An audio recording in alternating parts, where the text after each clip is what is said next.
Chapter 322. All the groomsmen and bridesmaids went backstage. Jechi took the opportunity to go to the hotel room she had booked. Sure enough, Yi Xuanfei was waiting for her there. Jechi, what's going on? Why don't I see Xiao Xiao? Yi Xuanfei had been waiting for a whole day. She had wanted to sneak a look at Xiao Xiao, but she couldn't find him anywhere. Jechi sighed as soon as she entered the room. I don't know where Xiao Xiao went. I haven't seen him all day.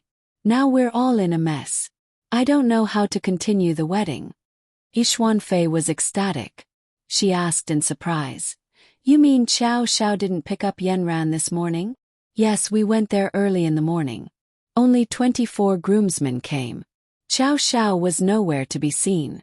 Jechi sat on the sofa gloomily and pulled at her hair.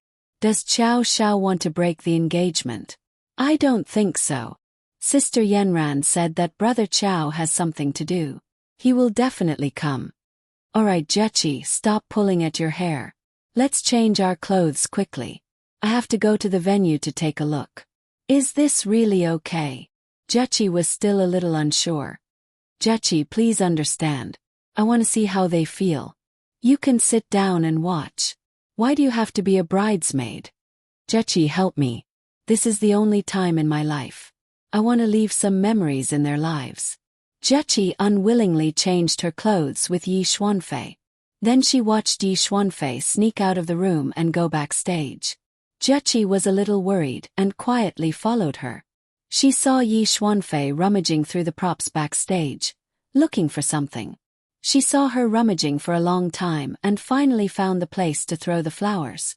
These were the flowers that all the bridesmaids had to throw when Yanran went on stage. Yi Xuanfei secretly took out a small porcelain bottle from her bag and poured something into it. Jechi immediately walked forward. Yi Xuanfei, what are you doing? As soon as she got closer, she smelled a pungent smell. What exactly is this? This is the smell of sulfuric acid. Yi Xuanfei, what are you doing? Jechi cried out in alarm. Yi Xuanfei didn't expect Jechi to be following her. She had achieved her goal and there was no need to put on an act anymore. Her face immediately turned cold. Jechi, you're meddling too much. Yi Xuanfei immediately closed the door, leaving only the two of them in the room. Jechi leaned against the wall in fear and clenched her fists involuntarily. A sense of fear rose from the bottom of her heart. She had never seen Yi Xuanfei like this before. Yi Xuanfei, what are you trying to do? Why did you take sulfuric acid? Don't act recklessly. Jechi, I just wanted to borrow your identity, but it's a pity that you're too suspicious. You guessed right, sulfuric acid is used to deal with Yanran. But now that you've seen it, do you want me to use it to deal with you first? Jechi was so frightened that she squatted on the ground and covered her face. No. Yi Xuanfei grabbed her hair and pretended to wave her hand. Jechi screamed in fear. Yi Xuanfei decided to go all out and knocked Jechi out. Then she took out her phone. Tianhan, I'm in the prop room backstage. After less than 2 minutes, Tianhan, who was in disguise, walked in from the other side of the hotel. Eldest miss, what can I do for you? This girl knows too much. Throw her to the back of the mountain. Eldest miss, the situation is very dangerous now. After the incident with the Eastern aristocratic family, I've been wanted by them. I'm helping you today, so please think of a way to get me out of the country. Don't worry. Although the Eastern aristocratic family has fallen, a starving camel is still bigger than a horse. There's still a way to get you out of the country. Eldest miss, don't be perfunctory. You said the same thing before, but you still haven't sent me out. I hope you can give me a sum of money first, enough for my current life. I'll definitely help you with your matter. Yi Xuanfei was so angry that she gritted her teeth. Everyone was going against her. Give me your account number. I'll give you $10,000 first. Tianhan smiled. He walked to Yi Xuanfei's side and hugged her waist.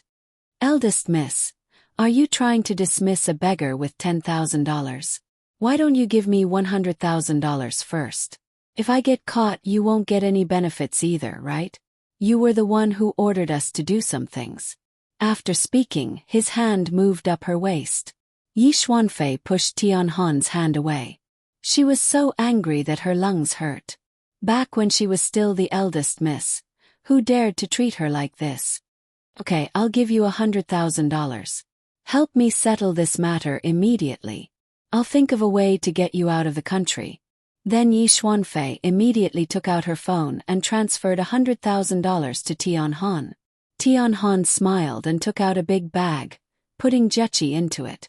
Don't worry, eldest Mississippi. I'll help you settle this at the back of the mountain. Before he left, he even blew Yi Xuanfei a kiss. Tian Han originally thought that he really treated her as a goddess. Before the Eastern aristocratic family fell, he would be obedient to her. But she didn't expect that when something big happened at home, this person would show his true colors. Relying on his spiritual power, he actually threatened her time and time again. Yi Xuanfei hated him so much that she wanted to kill him. Now, she actually had to be threatened by this kind of person. To her, who had always been proud and arrogant, this was simply a humiliation. Yi Xuanfei calmed herself down. No matter what, she had successfully mixed into the bridesmaids' team. Everything would go according to her plan soon. Yanran, in this kind of situation, I'll make it impossible for you to guard against me. Yi Xuanfei sprayed some perfume into her flower sprinkles and finally suppressed the smell of sulfuric acid. Although there was still a strange smell at such a chaotic moment, she believed that no one would be able to detect it. The atmosphere at the scene was very lively. The host, Han Ming, was really working hard to warm up the atmosphere of Qiao Xiao and Yanran's wedding. The audience at the scene screamed excitedly even before they officially watched the ceremony. The countdown starts now. In 10 seconds, accompanied by the beautiful, lyrical, and romantic wedding march, at this happy moment, our beautiful bride will be personally handed over to the groom by her father. Best men and bridesmaids, please sprinkle fragrant rose petals on the red carpet and weave a flower-like dream for them. We wish that they can bask in the joy and blessings of their friends and create a beautiful future. A bright red carpet stretched from the main entrance of the banquet hall all the way to the center of the stage. With the last sound of the countdown, the lights in the hall dimmed and all the spotlights shone on the red carpet in the middle. The heavy doors slowly opened and the fairy-like bride held her father's arm and walked slowly from the end of the red carpet. The bride's father looked especially nervous, but the bride's eyes were calm and composed. The end of the red carpet could be seen at a glance. At this moment, Yanran looked directly opposite her. There was no one waiting for her in the center of the stage. Yanran's father whispered to her, "What should we do? Yanran, what should we do when we reach the center of the stage and there is no groom?" But Yanran's expression didn't change. She held her father's arm tightly and led him forward slowly and firmly. On both sides of the red carpet, the best men and bridesmaids were holding small flower baskets and scattering delicate rose petals on the red carpet. At this time, white smoke floated up from both sides of the red carpet. The staff at the scene turned on special equipment and the rose petals danced in the air, as if the elves on the red carpet were playing the wedding march for the newlyweds. The bridesmaids and best men, who were scattering petals under the stage, were especially nervous. They also saw that there was no groom at all on the other side of the stage. Zhang Deong was so nervous that he couldn't breathe. He was so nervous that his whole body was trembling. He was so nervous that he felt like his soul was leaving his body. He scattered the petals mechanically and watched Yanran and her father walk slowly past him. They were about to pass the best men's area and go to the bridesmaids' area. They were halfway there, but there was no one on the other side at all. Yanran walked slowly and the rose petals danced in front of and behind her. The audience around her exclaimed in admiration. She knew that this scene must be very beautiful. "Xiao Xiao, are you willing to miss such a beautiful scene? If you still don't appear, I won't be able to hold on any longer." Yanran saw the best men and bridesmaids waving their hands from the corner of her eye. They all had serious expressions and were like puppets. She glanced at them and was about to continue looking forward when suddenly, a special figure attracted her attention. She took a closer look and saw that this bridesmaid was different from the others. Everyone else was scattering petals mechanically, but only this bridesmaid was staring at her and smiling strangely. Her white-gloved hand was holding a handful of rose petals and throwing them at her. Yi Xuanfei. Yanran was alarmed. The spiritual energy around her rolled forward, and the petals that Yi Xuanfei threw at her were swept up into the air like a gust of wind. Then the petals were thrown back at Yi Xuanfei. Then Yi Xuanfei screamed and fell to the ground. She covered her face and neck, as well as her exposed skin, and rolled on the ground. The sudden change in the scene shocked all the guests. The music stopped abruptly and the lights were turned on. At this moment, everyone saw a bridesmaid screaming in fear. "My face, my face!" At this moment, Yi Xuanfei was covering her face and rolling on the ground in pain. The other bridesmaids were nearby and they were the first to discover what was going on. A pungent smell spread throughout the venue. Sulfuric acid, sulfuric acid. She actually has sulfuric acid on her. Everyone ran to the side and saw that Yi Xuanfei's clothes had been burned with several holes by the sulfuric acid.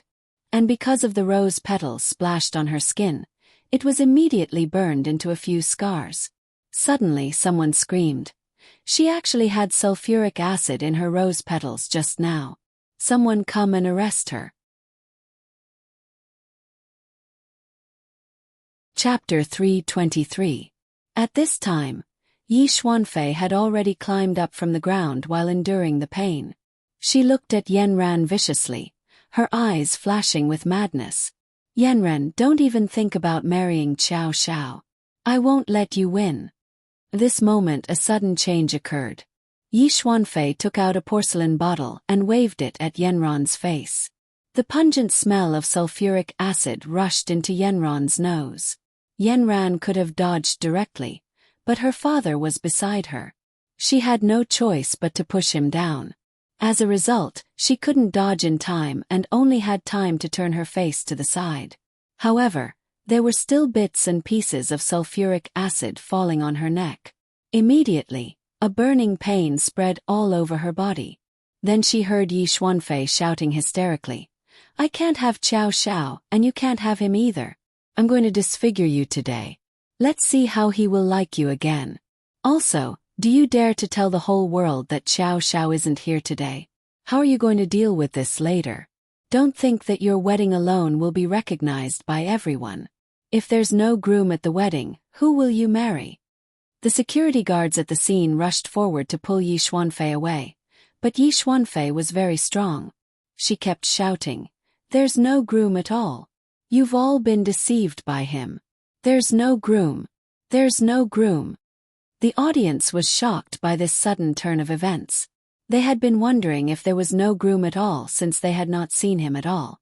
The fans outside the door and online fans watching the live broadcast had long been dissatisfied. Why was the bride the only one performing?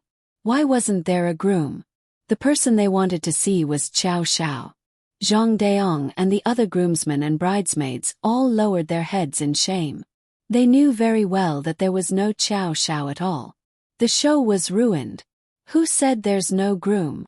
Before the host, Han Ming, could react, the microphone in his hand was snatched away by someone. A voice full of energy spread throughout the venue. Then a ruffian voice came from the microphone. "Dear friends and family, please forgive me for being late. I wanted to give you a surprise, but I didn't expect it to become a shock. Today is Yanran's and my big day.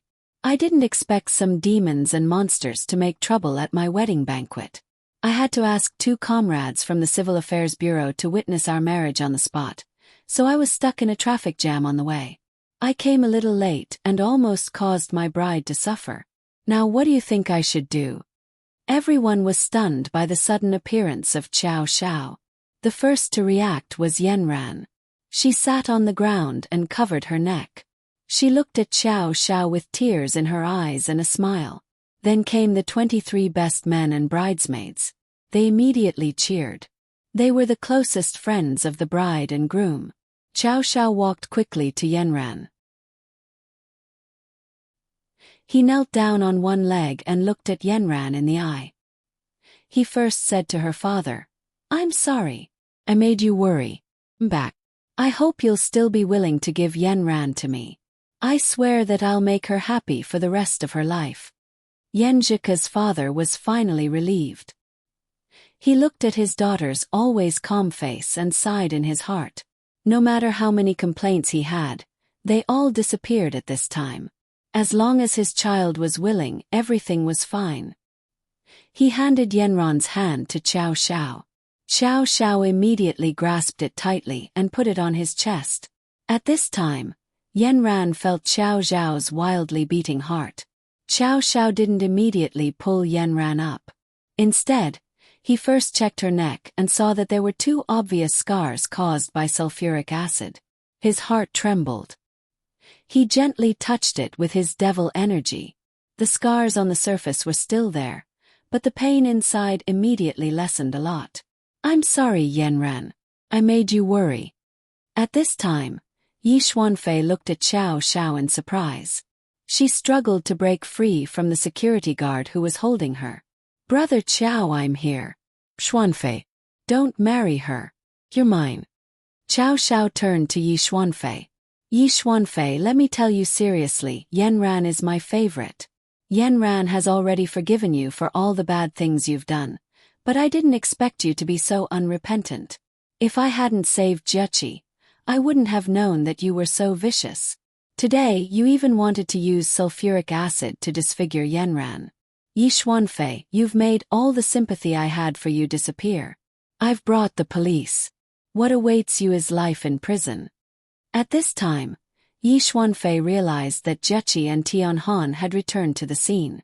At this time, Jechi rushed forward and slapped Yi Xuanfei. She was so angry that her whole body trembled. "We were classmates, but you actually took advantage of my kindness to harm Yenran. In the end, after I found out, you actually knocked me out and let this man drag me to the back of the mountain to destroy my body. But this man's lust didn't change. He even wanted to rape me before he died. Fortunately, Brother Qiao saved my life. Yi Xuanfei, I really didn't expect you to be such a vicious woman." The police came forward and took Yi Xuanfei away from the security guard. The farce finally came to an end. The host looked at the scene and said, "It's really a wonderful show. Everyone here didn't come in vain today. I just found out that Tianhan is a wanted criminal. Today we can be considered to have done the people a favor by using the wedding to lure these 2 people out.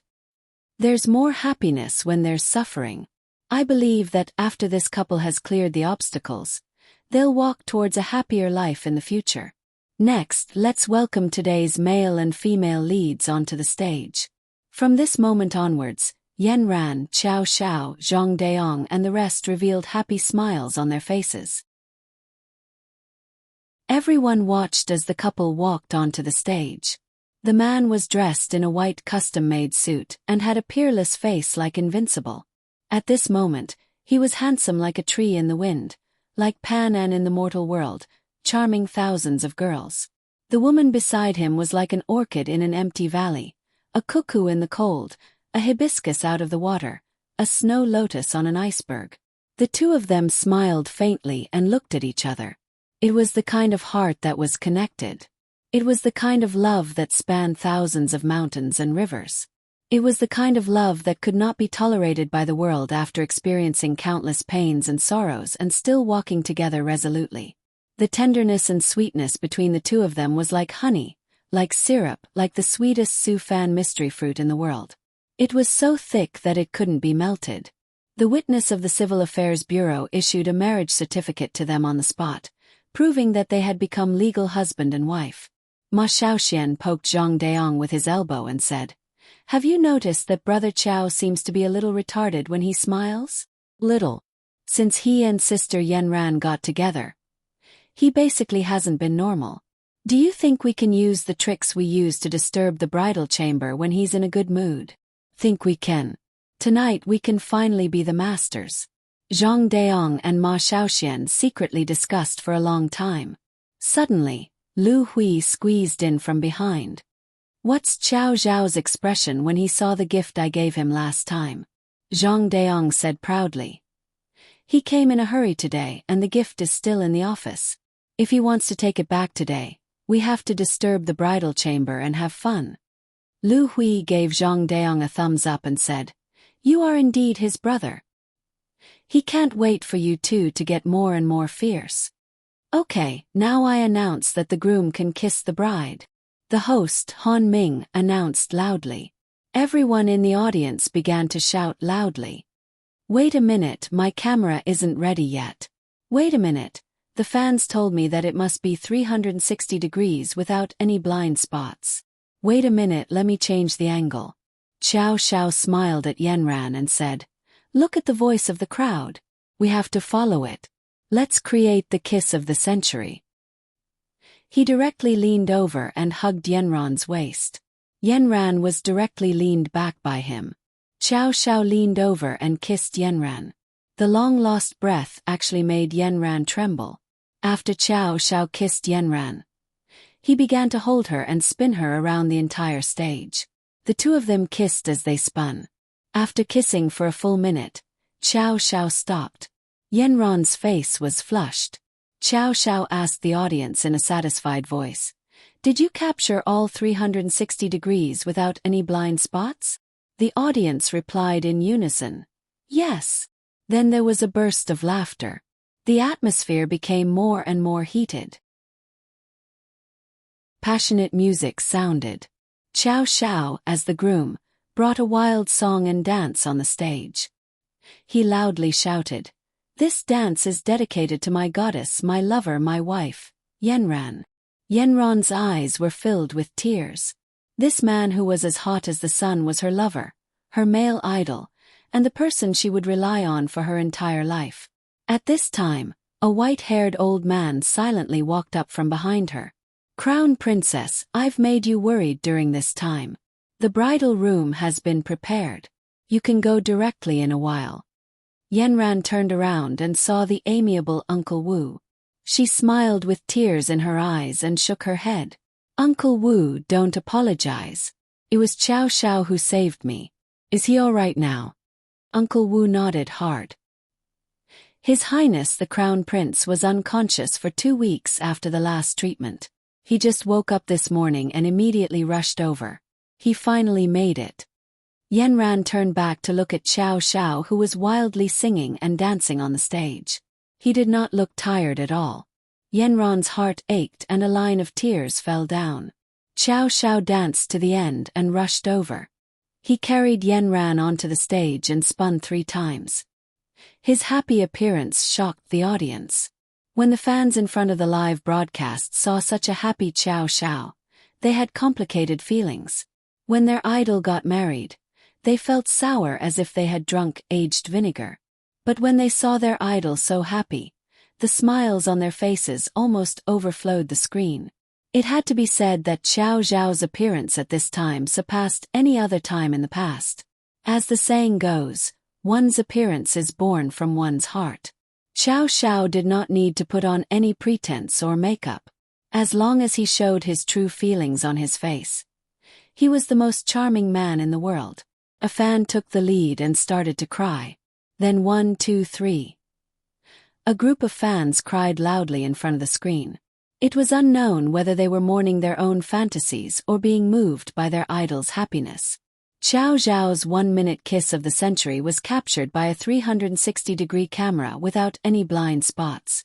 It was replayed on a loop on the internet and became extremely popular.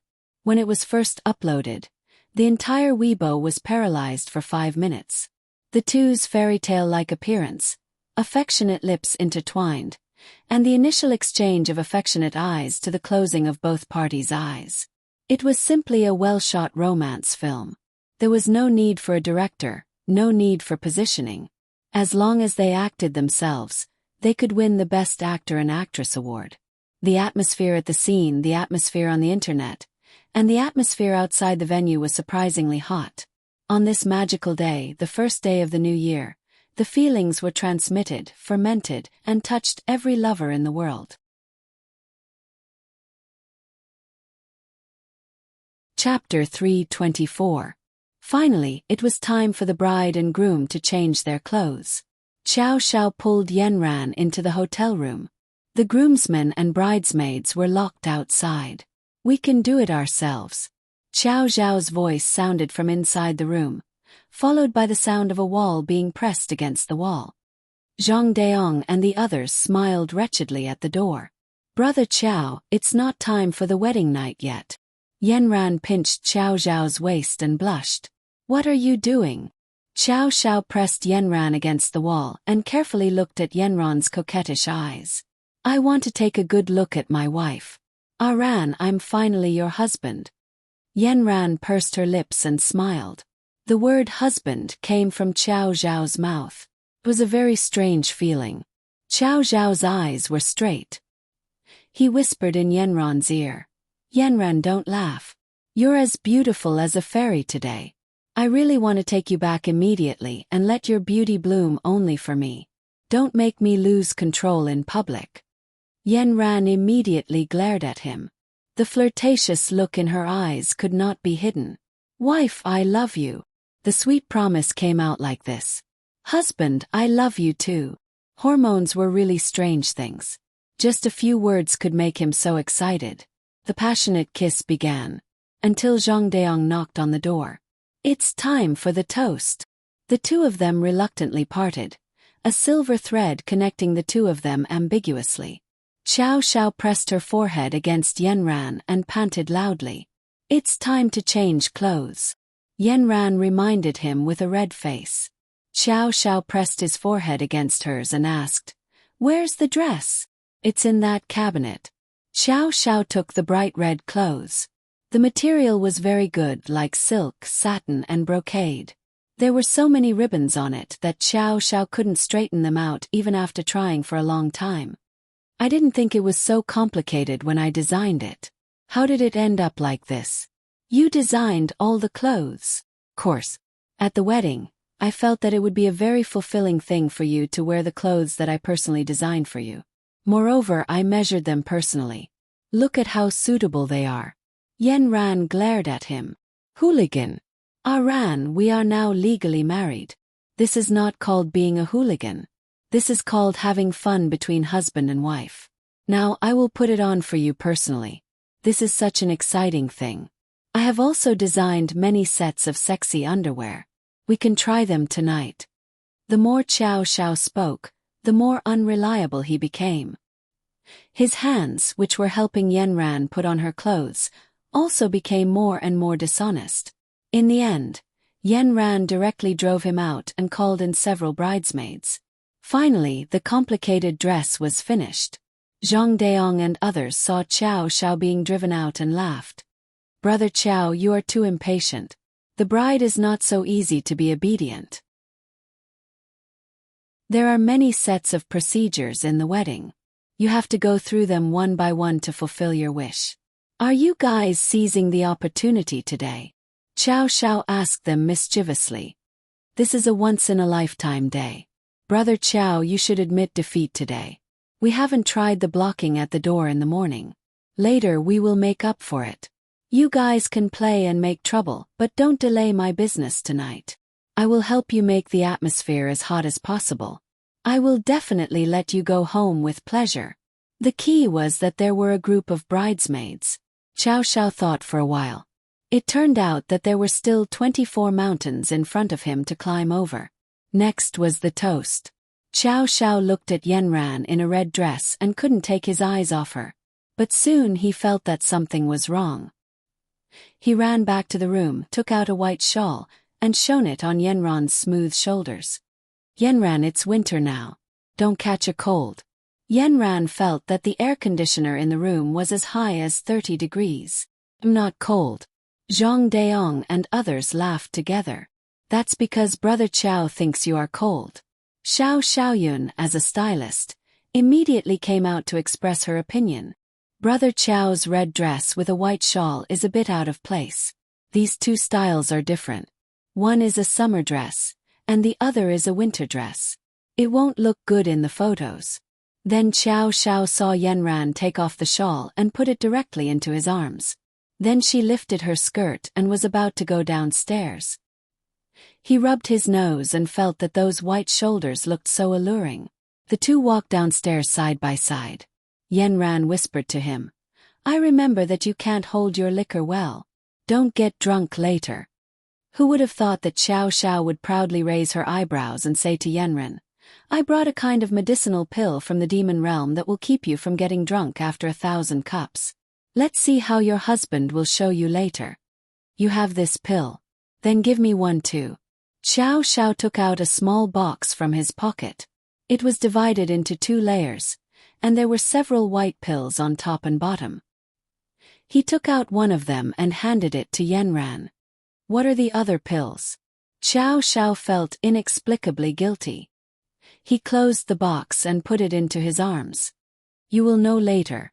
Then the couple flew among the guests like butterflies. The 48 groomsmen and bridesmaids stared at Xiao Xiao and Yenran with their mouths agape. They didn't refuse any of the drinks. Soon, dozens of glasses of strong liquor were drunk, but nothing happened to them. Zhang Deong pulled Xiao Xiao and said, "Brother Xiao, the alcohol is very high. It's 52 degrees. Can you handle it later? Don't delay the business tonight. Do you want me to help you?" Unexpectedly, Xiao Xiao waved his hand and said, "They are all here to attend our wedding. If the groom doesn't drink, they will think that he is dishonest. It's okay, Brother Xiao. I will not get drunk even after 1,000 glasses." Although Xiao Xiao said so, no matter how good the medicine was, it couldn't withstand him drinking like this. Yenran looked at him and was a little worried. Before Xiao Xiao could finish speaking, he was pulled over by a group of university classmates. They pressed him down on a stool and said, "Brother Xiao, you're the most representative school hunk of our University of Nanchuan. You're the top celebrity in the entertainment industry, the darling of the IT industry. And now that you've won the heart of a beauty, you're a winner in life. You're the idol of all our classmates. Today we're not going home until we're drunk." Zhang Deong and the others immediately came up to persuade Xiao Xiao, but these brothers were usually classmates in Xiao Xiao's laboratory, and their relationship was very good. Xiao Xiao was really embarrassed to refuse them. He looked at these people and saw that they were almost drunk. Their tongues began to knot. When he was about to speak, Yenran unexpectedly appeared beside him. "Brothers, I am also your classmate. Would you like me to propose a toast to you?" Sister-in-law came to propose a toast in person. "That is giving us a lot of face. Let's drink," Yenran said directly. "I will drink 3 glasses. Everyone do as you please." Yenran directly took 3 medium-sized goblets and gulped them down, leaving these people dumbfounded. Although Yenran said to do as they pleased, they were all men and didn't dare to be so casual. They could only drink 3 glasses each. In this way, Yenran drank a table of people alone. When they arrived at the territory of the cultivation world, everyone stood up straight and in the same posture. The aura of a soldier instantly burst out. They collectively said in a serious tone, "We wish Principal Yen a happy marriage. We wish you 100 years of bliss, and we hope that you will have children soon. You'll have 2 in 1 year, 4 in 2 years, 8 in 4 years." The entire place immediately burst into laughter as they watched this group of bloodthirsty men use the most serious tone to say the most hilarious words. Xiao Xiao liked to hear this. Little Six took the lead and asked Xiao Xiao to show everyone what he could do. Their president Yen couldn't just get married without knowing the reason. Xiao Xiao thought for a moment, then silently recited the incantation. The totem on his chest flashed, and the people at the table were all taken to a beautiful paradise. There were many fruit trees, beautiful mountains, and a huge waterfall pouring down from the top. The group of rough men laughed and wanted to rush in. It was so cool to take a cold bath on a hot day. They all began to undress. Yenran saw that the situation was getting out of hand, so she immediately dispelled Xiao Zhao's array. Little Six looked down at his naked upper body, then looked at the people at the table next to him. He laughed and gave Xiao Xiao a thumbs up. "I admire you, Brother Xiao." During the process of their toasts, the celebrities on stage also came to support Xiao Xiao. One after another, wonderful performances made the audience and fans watching the live broadcast think that it was the New Year's Eve concert.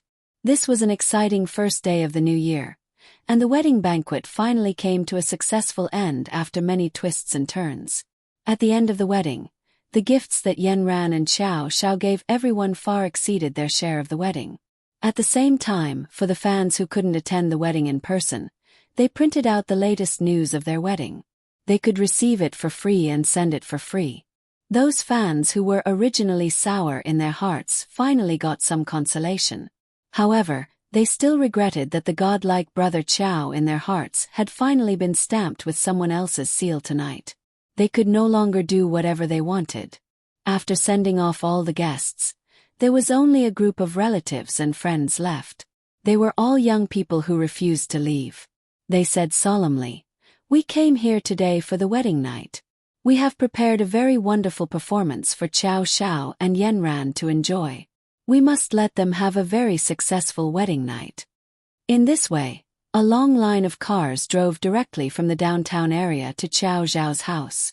On the first night of the new year, they swaggered through the streets of Nanchuan.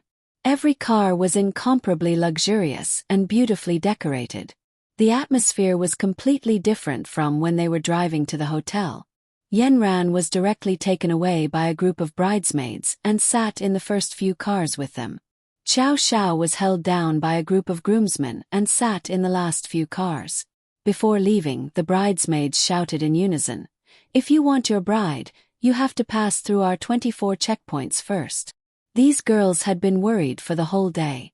Although the wedding night was finally a successful one, their hearts were still full of fear. No matter what, they had to get back at Xiao Xiao. Yanran knew in her heart. Although she felt sorry for Xiao Xiao, she said that she couldn't be angry on a big day. She could only pretend that she couldn't resist and was pulled away by the group of girls. Before leaving, she only had time to give Xiao Xiao a look of encouragement.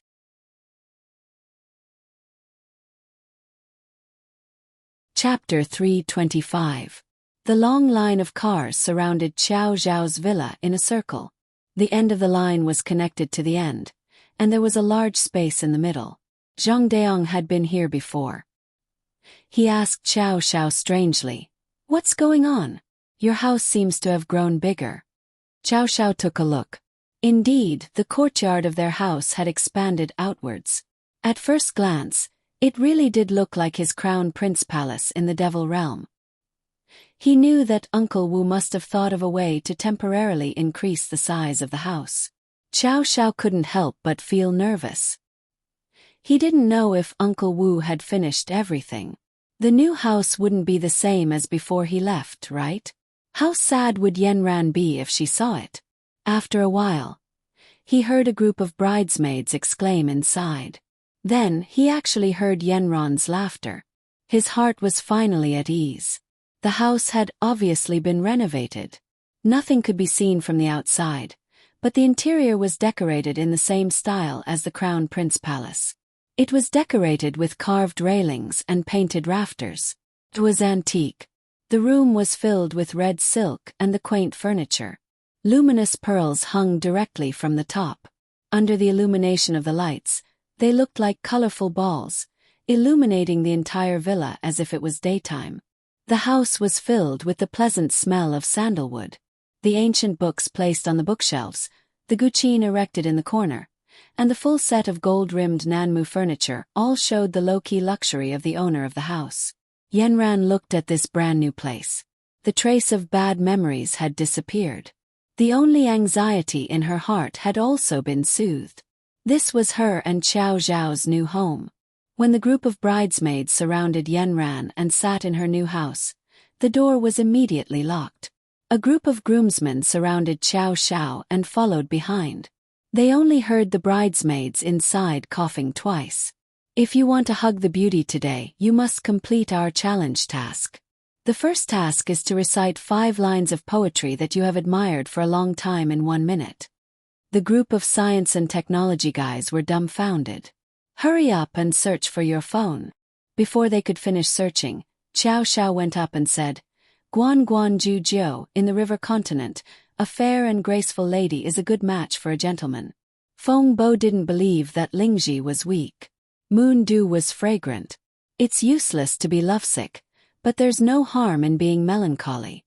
A quiet girl is a beauty, waiting for me in the corner of the city.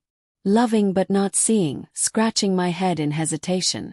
A quiet woman is doing her best to please me. Tong Guan Yue said that the woman was beautiful. Since Mu returned to Gue, Sun was beautiful and strange. Bandit women were beautiful, and they were the epitome of beauty. Once you've crossed the sea, you can't be considered water. Apart from Mount Wu, you can't be considered a cloud. I'm too lazy to look back at the flowers. Half of it is cultivation, half of it is Lord. In small red letters, it said that business was done peacefully, and the goose was in the clouds and the fish was in the water. Melancholy, this feeling is hard to express. The setting sun is leaning against the west tower. The distant mountain is facing the hook of the curtain. I don't know where the human face is. The green waves still flow east. In the eyes of the group of science and technology guys, Xiao Zhao's image immediately became tall. Everyone looked at him from the bottom to the top.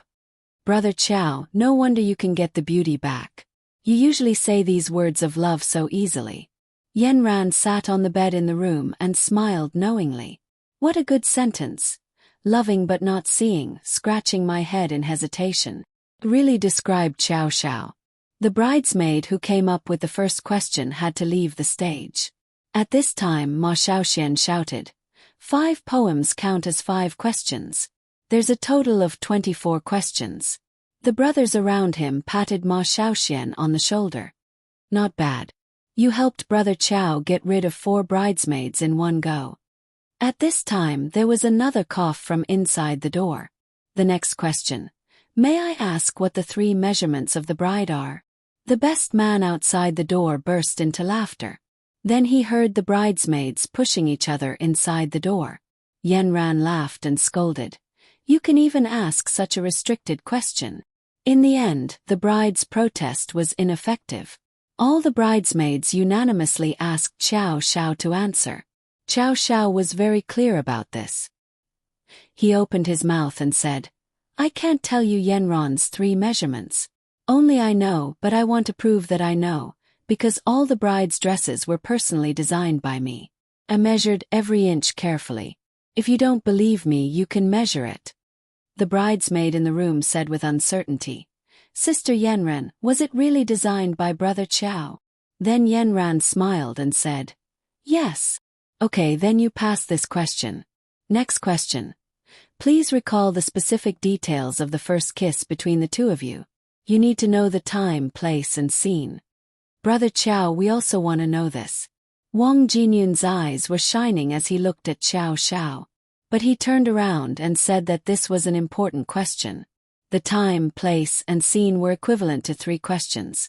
Xiao Xiao narrowed his eyes and recalled the scene at that time. Then he smiled mysteriously. Come, let Brother Qiao tell us about his experience. Ma Xiaoxian was the most perceptive. He immediately moved a chair for Xiao Xiao to sit down. When chasing a girl, you need to be steady, accurate, and ruthless. At the crucial moment you need to do it. The first time Yanran and I kissed was in a movie. Wow! The group of engineering men's eyes were filled with envy. At that time, your brother Qiao, I was quick-witted and directly booked the last 2 rows of seats. Was there such a thing? The 24 engineering men's mouths were wide open. Then came the most important part. At that time, the scene in the movie happened to show the male and female lead kissing, and then Yanran. Xiao Xiao. Yanran's voice suddenly sounded, full of warning. Xiao Xiao was originally sitting with his legs crossed, but at this moment, he suddenly trembled and slid down from the chair. Then Yanran was taken by me. Oh! The 24 groomsmen's word was like a lingering echo, full of meaning. The bridesmaids inside the door were all laughing together. At this time, Xiao Xiao was just warned by Yanran and worried that the bridesmaids would cause trouble again. He gave Zhang Dang a look and said, Think of a way to get in quickly. Brother Chow, according to the experience on the internet, if you want to get in, you have to use money. Have you prepared your red packet? Wang Jinyun asked boldly.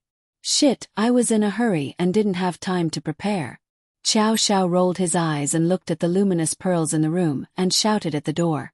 Dear bridesmaids, I prepared a generous red packet for you. It's the luminous pearls hanging outside the room. Unfortunately, the gap is too small and can't be stuffed in. I don't know if you want it, but the groomsmen outside the door said that they will give you 1 minute. If you don't come out and take it, they will share it with you. Sure enough, within 3 seconds, a group of bridesmaids rushed out. The door of the room was wide open, and the bride was sitting in the middle of the 10-meter bed, laughing and looking at Chow Shao. The chair that Chow Shao was originally sitting on was placed at the door. When he saw the group of bridesmaids rushing out, he quickly jumped out of the way and the chair was immediately pushed to the side.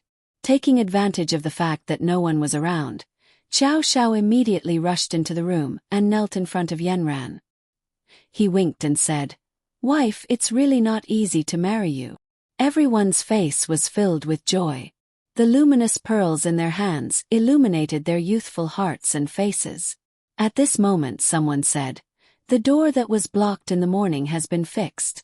Isn't it time for the bridal chamber to officially begin tonight? Yes. 48 people's voices were loud and powerful, and it was as if they were going to flip the roof of the room over. Chow Shao immediately said in advance, Time is limited, let's play for a while more. We can't delay my business with Yanran. Brother Chow, it's not even 10 o'clock, why are you in a hurry? Is it not Brother Chow who is in a hurry, but sister-in-law who is in a hurry? Chow Shao laughed and scolded. You bunch of brats, it's fine if you make fun of me, but you dare to make fun of your sister-in-law. All of you are tired of living. Next the game began. From eating apples to peeling bananas, from lighting matches to blowing peanuts, from finding chocolates to drinking wine together, a group of unrestrained young people tormented Chow Shao and Yanran.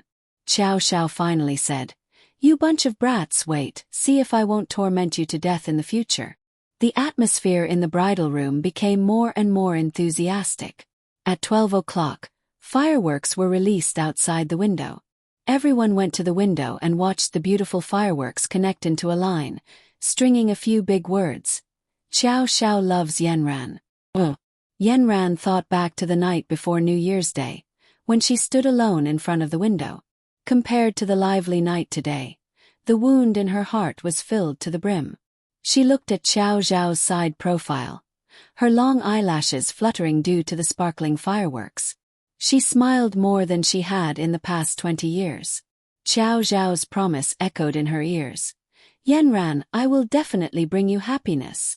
Tonight she was really happy. After the fireworks finished, Zhang Daong pushed in a shelf with all kinds of props and equipment. Brother Chow, choose yourself.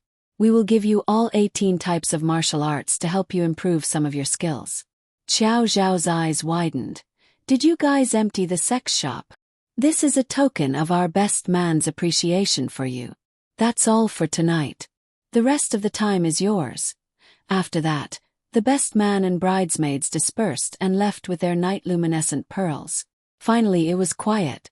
Looking at the mess in the bridal room, Chow Shao and Yanran looked at each other and smiled bitterly. Although it was a lively night, this group of people really made a mess. Shao, my image is completely ruined tonight. Do you think it's a good idea for me to go somewhere far away tomorrow? Yanran's hair was already messy, her makeup was also ruined, and her clothes were stained black by the chocolate. Ran, do you not believe in your husband's ability? Do you think you can get out of bed tomorrow? Chow Zhao's clothes were also crumpled at this time, and his face was already full of lipstick marks from Yanran's kisses. Bah, you pervert. Yanran poked Chow Zhao's forehead with a finger. Yesterday I was a pervert, but today I'm a licensed pervert. Ran, from today onwards, we should have 7 consecutive days of fooling around. Yanran spat at him. Uncle Wu said that you just woke up this morning and your body hasn't recovered yet. You should rest well today. Ran, I heard that you can't stop once you've started. Otherwise it's not good for your body. You see, I've been holding it in for more than a month. Out of consideration for my body, I can't rest today, right?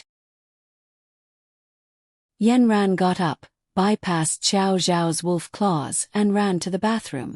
Tonight, Yanran, the little white rabbit, was destined to be unable to escape. The big bad wolf, Xiao Xiao, followed closely behind, and the room immediately heated up.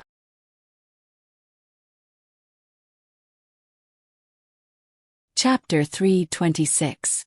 If Uncle Wu hadn't interrupted the legal fooling day, it would have lasted for at least 7 days. During this period, Xiao Xiao would call Uncle Wu every once in a while, drink water, change the sheets, and get food. Then he would carry Yanran into the bathroom. When the two of them came out of the bathroom again, everything outside had been refreshed, and there was water of suitable temperature, a box of pills, and fragrant food at the bedside. "Ah Ran, baby, come, drink more water." Yanran's mouth was stuffed full. "I don't want to drink, I'm stuffed." "Be good, your voice is hoarse, and the sheets are wet because of you. You need to replenish your water now." Yanran almost spat out a mouthful of rice. "It's all because of you who don't know how to control yourself." Yanran rubbed her waist while pinching Xiao Xiao. She was extremely depressed in her heart. In any case, she was a cultivator above the divine void stage. She didn't expect that she would be tormented by Xiao Xiao until her waist and back were sore. She stared at Xiao Xiao. "Don't torment me like this. I'm going to sleep for a while. I'm exhausted." Xiao Xiao picked up a pill on the table and fed it to Yanran. "What is this?" "This is a good thing brought back from the devil realm. It's for you to replenish your energy. After eating it, your waist won't be sore anymore." Xiao Xiao looked at Yanran with gentle eyes, and at the same time, there was a bit of slyness in his eyes. Yanran obediently took it, but after a while, she found that a fire came directly from her dantian, and Xiao Xiao was smiling like a fox in front of her. She gradually felt that her mouth was dry, and Xiao Zhao's thin lips opened and closed, as if he was sending a silent invitation. Then Yanran had no choice but to pounce on the delicious food in front of her. Xiao Xiao pretended to dodge. "Wife, you're making it difficult for your husband to take the initiative. Cut the crap, you damned fox. I've been tricked by you again." Then a happy and harmonious march began in the bedroom. On the third day, Uncle Wu knocked on the door. "Crown Prince, Crown Princess, today is the day of your return. The gifts have been prepared. You can get up now." When the two of them sat in Yanran's living room, it was already time for lunch. Mother Yan looked at the two people who were in high spirits. Her daughter was really charming. She was relieved. It seemed that everything was going well. After lunch, she pulled Yanran aside and asked in detail what happened on the wedding day. But Yanran's answer was hesitant. Mother Yan was a bit angry. "Daughter, what do you have to say to father and mother? Xiao Xiao is good at everything, but when it comes to something as important as the wedding, he really made us worry for an entire day. Mother doesn't understand the matters of your cultivation world, but if this kind of thing keeps happening in the future, won't you be the one to suffer?" Mother's words stirred up the uneasiness in Yanran's heart again. She couldn't tell her mother that Xiao Xiao was from the demon world, but for many people, that was also an untouchable space. After returning home that night, she refused Xiao Zhao's hand when he wanted to pull her into the bedroom, and had him sit in the living room. "Xiao Xiao, I've been led astray by you these 2 days. I haven't asked you properly. What's with the hole in your chest?" Yanran no longer smiled mischievously with Xiao Xiao and asked him very seriously. "Yanran, first of all, I'll correct your faulty wording. You weren't led astray by me, I was led astray by you." Yanran was speechless. "That's not the point. Speak properly." "Yanran, do you think it doesn't look good? I haven't had time to repair it yet. In 2 days, I'll use a good medicinal pill to eliminate it. Then it won't be an eyesore to you." "Xiao Xiao, don't talk about other things. Speak properly." Yanran was a little angry.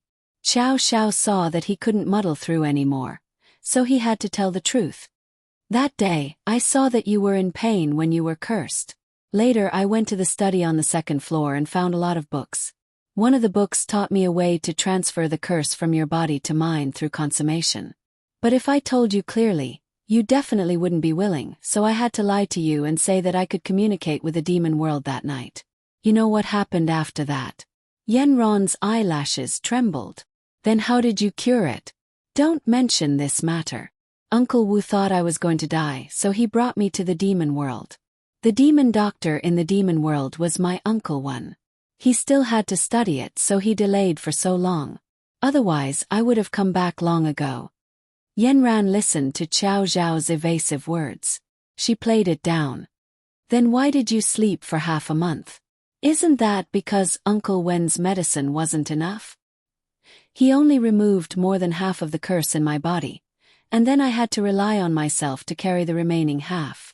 Yenran, don't you think I'm amazing? Qiao Xiao looked like a pug, almost wagging his tail for praise. Yenran looked at Qiao Zhao's ruffian appearance, and her heart swelled. Xiao, thank you, you saved me again. I say, Aran, you're treating me like an outsider. I'm your husband. Isn't it natural to save you? Yenran looked at Qiao Xiao as he said it casually. It was as if his kindness to her was engraved in his bones and blood. Even if it was easy to give up her life, it was as if it was a piece of cake. She stepped forward and hugged him. Xiao, I don't want to lose you again. Next time, promise me that you won't do such a stupid thing again. And I want to know the way to go to the demon world. I don't want to experience the powerlessness of having no way to heaven and no door to hell again. Qiao Xiao stopped laughing. Yenran, are you really willing to go back to the demon world with me? Qiao Xiao turned and said, Yenran, you have so much responsibility and mission in the human world that you haven't completed yet. You can't go back with me now, but you're the crown princess of the demon world. Since you're the person I've decided on, I'll definitely bring you back to acknowledge your ancestors. People in the demon world live a long life. In this life, I'll accompany you in the human world. In the next life, you'll accompany me back to the demon world, okay? Yenran raised her head and looked at Qiao Xiao seriously. Xiao, wherever you are, I'll be there. However, Yenran suddenly blinked. Tell me, how old are you? Qiao Zhao's eyes suddenly began to wander. Yenran, let's not talk about this question first, okay? No, tell me quickly, are you an old monster? How could I be an old monster? You see, I'm handsome, it's just that I don't age easily. What about me? If I become an old woman and you're still like this, what should I do? No, Yenran, didn't you see that I brought a lot of pills? Those are for you. After you master the hibiscus chart, you'll be like me, living a long life. Then let me ask you another question. Last time, Uncle Wu said that I can't go to the demon world. What should I do in the future? At this moment, Uncle Wu quietly appeared. Crown Princess, blood and milk fusion is the greatest authorization. As long as you have a little crown prince in the future, you'll officially become a member of the demon world. The happy married life began. Qiao Xiao and Yenran, these two human-shaped dog food dispensers, were too ostentatious. It felt good to show off their love, and it felt good to keep showing off their love. It had been showing off for almost a year, and it really felt good. In the beginning, Qiao Xiao liked to post beautiful photos of himself on his WeChat moments, but he changed to posting photos of him and Yenran showing off their love. Every time there would be a line of people below. Gluten that loves to eat dumplings. Ever since Brother Qiao got married, he transformed into a titanium alloy dog and blinded us. Waves with you. Ever since Brother Qiao got married, my WeChat moments mainly produced dog food, lemon-flavored. Long life.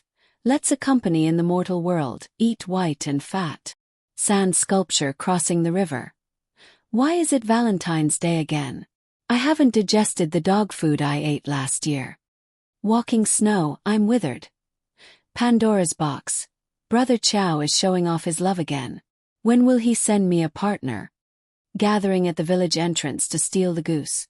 Showing off your love every day, Brother Qiao. Have you considered the feelings of your fans? Qiao Xiao also completely changed from a playboy to a hard-working young man. Since he married Yenran, he had a smooth journey in the entertainment circle. After the design of the security system was patented, a lot of orders flew to Star Entertainment Technology. Xiao Xiao was distressed that Yanran was so worried about the matters of the cultivation world. She had paid too much, and she would call him every day to praise him. Xiao, you are so powerful, you can definitely do it." Xiao Xiao immediately felt dizzy and disoriented. He spread out his hands. There was no way, so he had to work hard to make money to support the family. After the marriage, no matter how busy Yanran was, she would still think of buying gifts for Xiao Xiao, and Xiao Xiao would send things to Yanran every 3 to 5 days. Sending gifts to each other all year round, 5/20/13-14 was even more busy. The most important thing after sending gifts was to post it on WeChat Moments. Don't ask if you ask, you will always show off your love. And he promised to give Yanran even more tricks. With the totem, he could take Yanran wherever she wanted to go. Before going to bed, he thought of a good place, and Xiao Xiao would take Yanran there. Sometimes in the prairie, sometimes in the clouds. The most wonderful thing was that except for the flocks of cattle and sheep and the clouds, the whole space was empty. The crown prince of the devil world could do whatever he wanted. Yanran always wanted to escape immediately at this moment, but she was always chased back by Xiao Xiao. "Ran, don't be shy, there is no one else here except us. I promised to make you tremble with excitement. Next time it will be more addictive." When Yanran supported her waist that was about to break and returned to the bedroom with a flushed face, she generally had to take all kinds of medicinal pills given by Xiao Xiao. "Ran, be good, eat and sleep for a day. If you don't eat, you will sleep for 3 days." At this time, Yanran didn't even have the strength to glare at him. About 2 years passed in this sweet way. Suddenly one day, Uncle Wu suddenly said, "I seem to have felt the breath of the little crown prince. Crown princess, you should have been authorized to become a member of the devil world." Before Yanran could react, Xiao Xiao jumped 3 feet high and shouted ecstatically, "Yanran, my crown princess, I am going to be a father." Seeing Yanran's belly grow bigger day by day, Xiao Xiao forbade Yanran to go out again. Every day, he would lie on Yanran's belly and listen to the movements of the little guy inside. If he was kicked, he would be foolishly happy. In the last month before she gave birth, Xiao Xiao directly asked for leave, turned down all filming assignments, and focused on accompanying her at home. Every day, he accompanied Yanran to exercise in the back mountains. If they didn't walk 10,000 steps, the two of them wouldn't go home. Uncle Wu changed the different kinds of tonics he brought from the devil world for Yanran to eat. When Yanran finished eating, her body would emit heat, and Xiao Xiao would happily get his way. At 3 o'clock in the morning, Yanran said she wanted to eat sour plums. Xiao Xiao didn't hesitate to get up and drive 10 kilometers across the city. He knocked on the door of the room where she was sleeping and bought Yanran's favorite at a high price. The time before bed was the happiest for him. He accompanied Yanran in bed and talked. Every day there were endless words to say, endless pranks to do, and endless kisses to make out. When Yanran fell asleep, he hugged Yanran's big belly and grinned from ear to ear.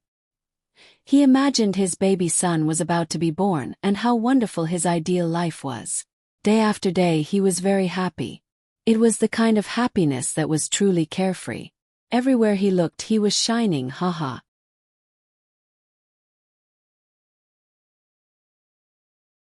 Chapter 327. Finally the day of delivery arrived. Yanran had just finished eating a sour plum in the middle of the night when she began to complain of a stomachache. Xiao Xiao quickly sent Yanran into the delivery room and followed her in. Yanran was in pain for an entire day and night. Xiao Xiao's heart was in turmoil for an entire day and night. Looking at the teeth marks on his arm and Yanran's sweaty face, he made up his mind to spank the little guy 3 times as soon as he came out. However, Xiao Xiao did not get what he wanted. He only spanked once before the little guy's demonic voice reverberated in his ears. Then the nurse carried him away. He only cared about Yanran and did not have the heart to care about his son. It was only after Yanran and the child were sent back to the ward that Xiao Xiao began to fiddle with the little guy in front of him. His eyebrows, nose, and eyes were all wrinkled together. He had a cold look on his face and looked at everything with disdain. "Ah Ran, is this our child? Why is he as ugly as a monkey?" Yenran was still resting with her eyes closed. Giving birth really exhausted her to the extreme. When she heard Xiao Zhao's words, she immediately waved her hand, gesturing for Xiao Zhao to stop disturbing her. "According to our looks, we shouldn't look like this, right?" He was still poking the little guy's body with a finger. After a while there was a wah sound. Xiao Zhao was startled. He hurriedly tried to carry Xiao Zhao and coax him, but the little prince did not care about him at all. His 2 hands and 2 legs kept flailing around. Xiao Zhao was not careful and was immediately kicked twice on his godlike face. Yenran frowned from the noise. She moved her body in the quilt, but her stomach was still in pain. She opened her eyes slightly and saw the little prince's feet kicking Xiao Zhao's face. She laughed out loud. "Bring the child over. He's probably hungry." Xiao Zhao hurriedly handed the little crown prince, who had left him at a loss, to Yenran. Yenran lifted the quilt and placed the child by her side. It was really strange. The little fellow immediately stopped crying. As if he had smelled something. He wriggled his way into the quilt. Yenran took off her shirt and began to breastfeed the child. Xiao Zhao looked at the touch of white swaying in front of his eyes. Suddenly, he felt uncomfortable in his heart. He saw the little guy eat until his belly was round and round. Like a satisfied kitten. He burped and lay down on his back. Xiao Zhao picked him up and threw him on the small bed next to him. The little guy was satisfied and did not notice how his father did not care about him. He directly fell asleep. Xiao Zhao squeezed into Yenran's quilt. Seeing Yenran close her eyes again and ignore him, he squirmed into the quilt. After a while he raised his head. "Ah Ran, there doesn't seem to be any smell." Yenran made a sound. She pushed Xiao Zhao's head away and went back to sleep. On the 3rd night, Xiao Zhao finally took the 2 babies home from the hospital. As soon as he got home he said to Uncle Wu, "Yenran is tired these 2 days. Let her have a good rest. The little guy will sleep downstairs with the nanny. Has already been arranged. Your Highness the Crown Prince, rest assured." Uncle Wu waved his hand. Several nannies from the demon realm took care of their duties and arranged all the affairs of the little Crown Prince. At night, only earth-shattering cries could be heard. The lights in the entire villa were all lit up. "Yenran, you don't have to worry. The nanny will take good care of him." Xiao Zhao held Yenran in his arms, turned over and went back to sleep. Yenran had just fallen asleep after being tossed around by Xiao Zhao. At this time, she was too lazy to even lift her eyelids. This guy had been an ascetic monk for several months and had long been unable to bear it. Finally, on the day she returned home after unloading the goods, he exploded. However, although the 2 people ignored him, the little crown prince did not agree. No matter how they coaxed him downstairs, he would not listen. Several nannies were anxious. After an hour, the little crown prince was still crying with a demonic nature. As expected of the blood of the crown prince of the demon realm. After crying for an hour, he was not tired at all. Instead, he became more and more energetic. Even Uncle Wu had to get up to see if the little crown prince was sick. Just like this, when Xiao Zhao was holding Yenran in his arms and having an erotic dream, the door was knocked. Xiao Zhao grabbed his hair angrily and got up to open the door. He shouted angrily, "What happened?" Unexpectedly, his voice was immediately drowned out by an angry cry that cut through the sky. It was 2 long cries and 1 short. 2 short cries and 1 long. The former seemed to be complaining about something, while the latter seemed to be holding in a bellyful of anger and was about to faint. "Your Highness the Crown Prince, there is really no other way, so we came to find the Crown Princess. The little Crown Prince is crying and cannot be coaxed. Please forgive us, Crown Prince."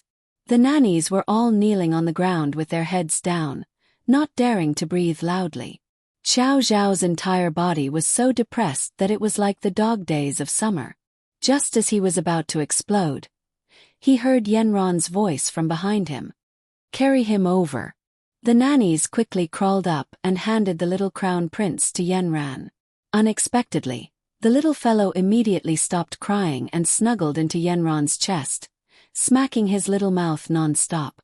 Xiao Xiao turned on the lights and looked at the little fellow with a frown. He didn't expect that Xiao Xiao would see pride in the little fellow's eyes. Following this, Yanran, who was in Xiao Zhao's arms, no longer belonged to him. Yanran hugged the little fellow and fell into a beautiful sleep. Xiao Xiao looked at his empty arms and felt sour in his heart. It was like this for several days. Xiao Xiao really couldn't stand it anymore and had Uncle Wu take the child out to live. Unexpectedly, in the middle of the night, a car drove through the villa's gate. Before it entered, Xiao Xiao heard a demonic sound piercing his ears. The nannies knelt in a row in front of the bedroom door and history repeated itself. Other than this, the little crown prince was quite outstanding in other aspects. Yanran hung her little star on the little fellow since he was young. At the same time, Xiao Xiao also tied the bracelet with Kong Ming and Kong Xiaoming on the little fellow's wrist. It was strange. Perhaps because of Xiao Zhao's bloodline, Kong Ming, Kong Xiaoming, and the little fellow's communication was quite smooth. The little crown prince Qiao Yun was nourished by Little Star's spiritual power and was taught by the two learned scholars, Kong Ming and Kong Xiaoming. It was unrealistic to think that he wasn't outstanding. Yanran originally wanted to nurture him into a successor of the cultivation world like her, but she found that Qiao Yun didn't have qi. She was discouraged. Could it be that she couldn't cultivate after giving birth to a child? But later on, Qiao Yun could directly retrieve things from a distance. Only then did Yanran know that he was a combination of Xiao Zhao's and her own demonic energy and spiritual power. He was born with the ability to hide. The little crown prince Qiao Yun seemed to mature earlier than other children. Looking at his calm face, he always spoke and did things like an adult. Other than fighting with his father for his mother, he would show some childish side. Just like this, until the little crown prince was 10 years old. Xiao Xiao fought with him for 10 years with wits and courage to fight with him for Yanran. The little crown prince was even better at clinging to his mother than he was. His eyebrows gradually grew, combining the strengths of Xiao Xiao and Yanran. Since he was young, a bunch of little girls revolved around him. But this little crown prince was even colder than his mother. Other than clinging to his mother, he was cold to everyone, including his father who was always clinging to his mother. Since he was young, he was very interested in the totem at home. He held it in his hand like a treasure. Xiao Xiao didn't pay much attention to it before, but one day, he suddenly found that he was locked in a formation by this little fellow. His sense of crisis increased greatly. He snatched the totem from the little fellow's hand. "Tell Daddy, why did you lock Daddy up?" "Because Daddy always wants me to snatch Mommy." Xiao Xiao finally understood why his lord father disliked him after he was born, saying that he was taking up his lady mother's time. Now, this son of his made him so angry that his teeth itched, but he couldn't hit or scold him. When Yanran glared at him, he could only raise his hands and surrender. No wonder his imperial father would throw him to the human world to gain experience. He didn't understand before, but now he seemed to understand. He really felt that this was a very necessary thing. Moreover, his Yanran and the little crown prince also had to go back to their in-laws' house. It seemed that it was time to go back home. On the first day of the new year, Xiao Zhao's new movie won the highest award. However, Yanran was too busy and didn't see the premiere.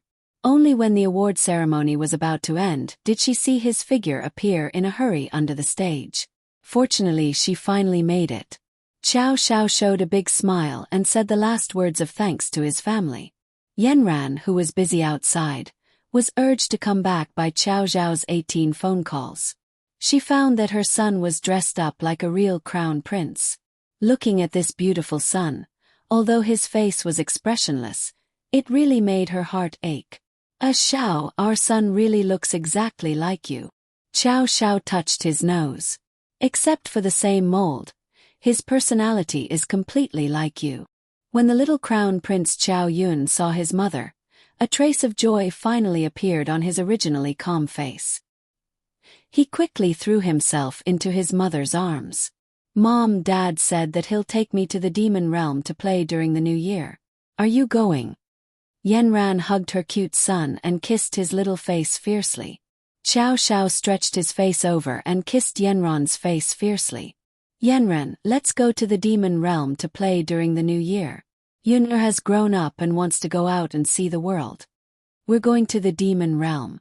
Yanran couldn't help but feel nervous. What do I need to prepare? Xiao Yun, come down and play by yourself. Mom and Dad want to talk for a while. Xiao Yun twisted his body and grabbed his mother's neck. I want to listen to whatever you say.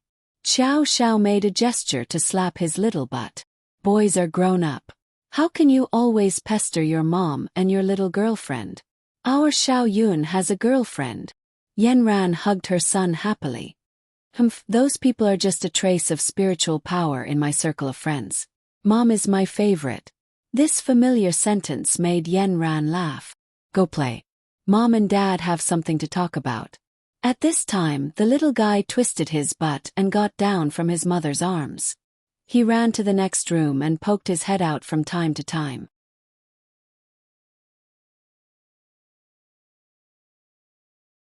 Chapter 328. The Crown Prince's palace was very quiet. Other than the sound of a few people dozing off at the door, there was no other sound. This was the first time Yanran and Xiao Yun came here, but they did not feel unfamiliar at all. This was because the decorations here were exactly the same as their home. Xiao Xiao, Yanran, and Xiao Yun all changed into the clothes they wore in the demon world. Xiao Yun felt it was very novel and a faint smile appeared on his calm face. After a while, the Crown Prince Xiao Xiao did not see anyone. He could only walk to the door and kick a few people awake. After being kicked a few times, the people immediately woke up and knelt in a row on the ground. Where is everyone? Where did everyone go? Xiao Xiao turned around and lazily sat down in a chair. Reporting to Your Highness Crown Prince, today is the Demon Lord's wedding day. Everyone has gone to the concubine's palace to help. Xiao Xiao directly slid down from the chair in shock. Yanran also turned around in shock. Xiao Xiao expressionlessly turned around and looked at the maid kneeling on the ground in front of him. Where is my mother? How could she allow this to happen? Xiao Xiao asked in a stern voice. Princess is sick. I heard that the concubine is taken in to drive away the bad luck. The maid had never seen the crown prince so angry before and her body began to tremble. Xiao Xiao immediately rushed to his mother's palace. Yanran followed closely behind while Xiao Xiao stayed in the palace alone. Xiao Xiao's mother's palace was behind the crown prince's palace. It was originally the most glorious palace in the entire palace. There was a circle of pavilions and towers that surrounded this flower-shaped palace. Xiao Xiao remembered that this was originally the most dazzling place. Every night there would be music coming out. There would be several hundred servants from the lowest to the highest level, all to serve his mother alone. Today, the imperial concubine mother palace was like a sickly flower on its last breath. Even the dewdrops on the roof of the palace had become dull and lusterless. Xiao Xiao rushed through the door and saw a circle of people kneeling on the ground. Wen Wan was sitting by the bed and had obviously lost a lot of weight. His mother, who was originally beautiful, was lying lifelessly on the incomparably expensive carved bed like a porcelain doll. Her entire face was frighteningly white. Mother! Uncle Wen! Xiao Xiao rushed forward and grabbed his mother's slender hands. Only now did he realize that his mother's wrists were no longer as round as before. Instead, they were frighteningly sharp. Wen Wan was startled by Xiao Xiao's sudden appearance, but she quickly calmed herself down.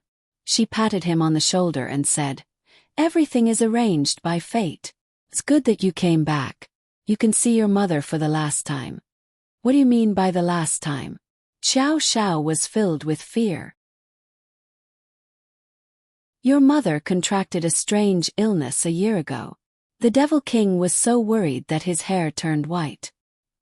He searched everywhere for famous doctors and medicines, but they couldn't cure her. Later, the state preceptor gave him an idea. He told him to marry a concubine today. If she still doesn't get better, then. Wen Wan choked up and couldn't continue. Xiao Zhao's heart sank little by little. Has she taken all the medicine? Is it all useless?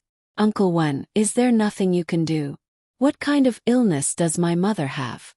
It's all because my medical skills are not good enough. I haven't found anything yet. A string of tears slid down Wen Wan's eyes and dripped onto the princess consort's face. Can I take a look? A cold female voice sounded.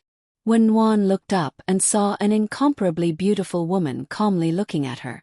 Her eyes revealed calmness and the powerful aura of someone who had been in power for a long time. Uncle Wen, this is my crown princess, Yanran. She knows medical skills. Let her take a look. Under Yanran's gaze, Wen Wan couldn't help but believe her. He stood up and gave up his position. Yanran stepped forward and released her spiritual power. She wrapped the beautiful face on the bed, which was 70% similar to Xiao Zhao's, from top to bottom. Wen Wan's eyes showed surprise and admiration for the strong. At the same time, there was a trace of surprise. He clenched his fists and looked at all of this with some excitement. Yanran closed her eyes and released her spiritual sense. It wandered up and down the princess consort's body. As it wandered through every meridian, Yanran found something abnormal. Black, mottled silk was wrapped around the meridian. Yanran's heart sank. She continued to explore deeper. She saw that not only were there silk threads in the meridian, but also in several key parts of the body, such as the brain and the heart. They were tangled together like messy threads. She couldn't understand them at all. No wonder Wen Wan said that the princess was terminally ill. The vine-like silk threads had taken over everything in the body. All of the body's functions had basically stopped. The silk threads were still extending inside the body. There was still one last step. The lungs were now surrounded by silk threads. The silk threads were extending inside the body. If it extended to the entire lungs and respiratory tract, the only air that the princess relied on for survival would not be able to enter. Then the princess consort's final death. Yanran withdrew her hand. There was a thin layer of sweat on her forehead. The princess consort's body is entangled by silk threads that grow on their own. I guess this is caused by a kind of poison. How can there be poison? Xiao Xiao was anxious. The princess consort's clothing, food, housing and transportation have all been strictly checked. How can there be poison in her body? How did you all serve her? Xiao Xiao stepped forward and kicked the few servants who were closest to him. Wen Wan stopped Xiao Zhao's actions and waved her hand. All of you can leave first. After everyone left, she said to Xiao Xiao, don't worry. Listen to the princess consort's detailed explanation. This kind of poison grows slowly. I don't think it grew overnight. I just checked the growth speed. According to my estimation, it may have been nearly 5 years. 5 years. Wen Wan carefully recalled. Nothing special happened 5 years ago. I still remember that 5 years ago, the Devil King took the princess consort out to play. He even deliberately left me in the palace and didn't let me accompany them. Could it be that she got it outside? Well, Uncle Wen, don't ask how she got it. Let's talk about it later. Yanran, is there a way to cure it now? I haven't cured it.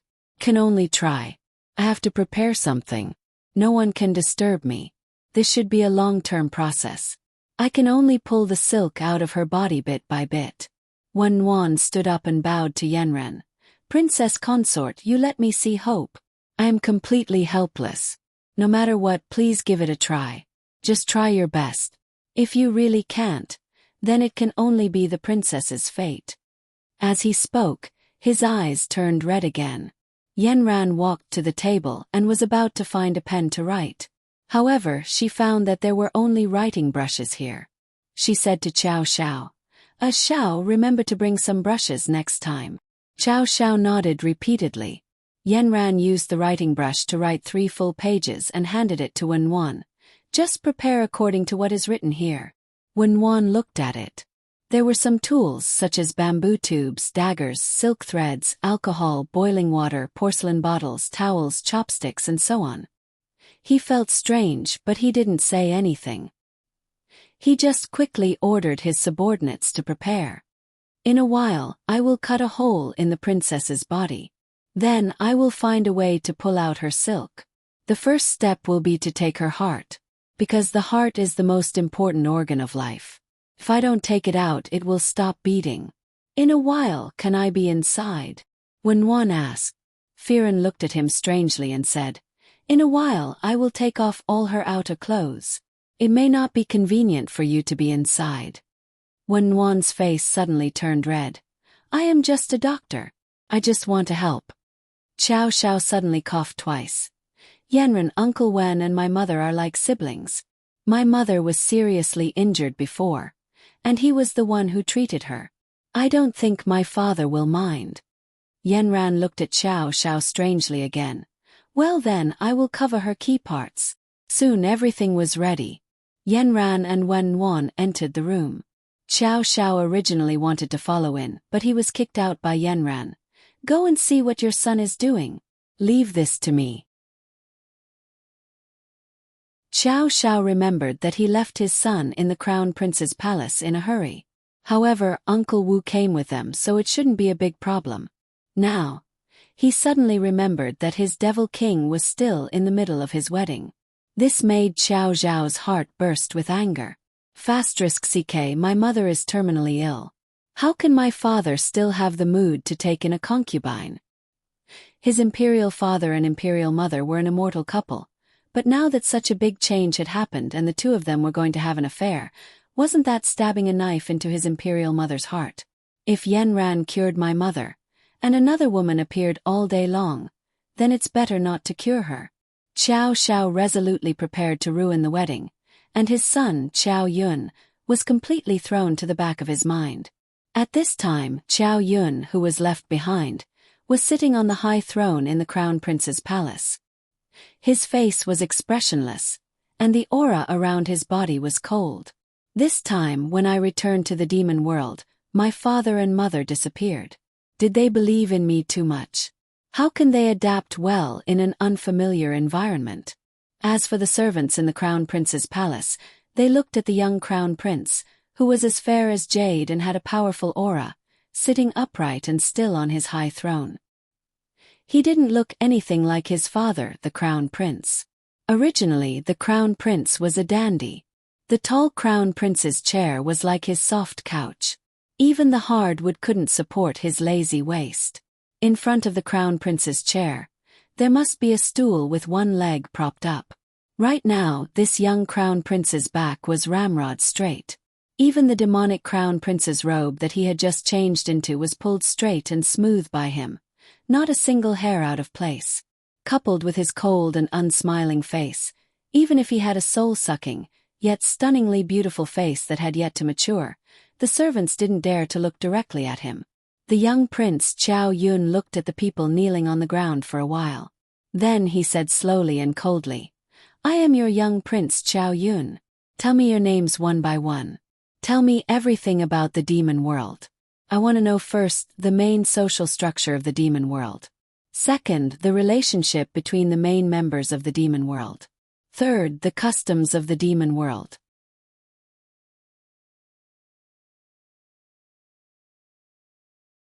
Chapter 329. The servants looked at each other.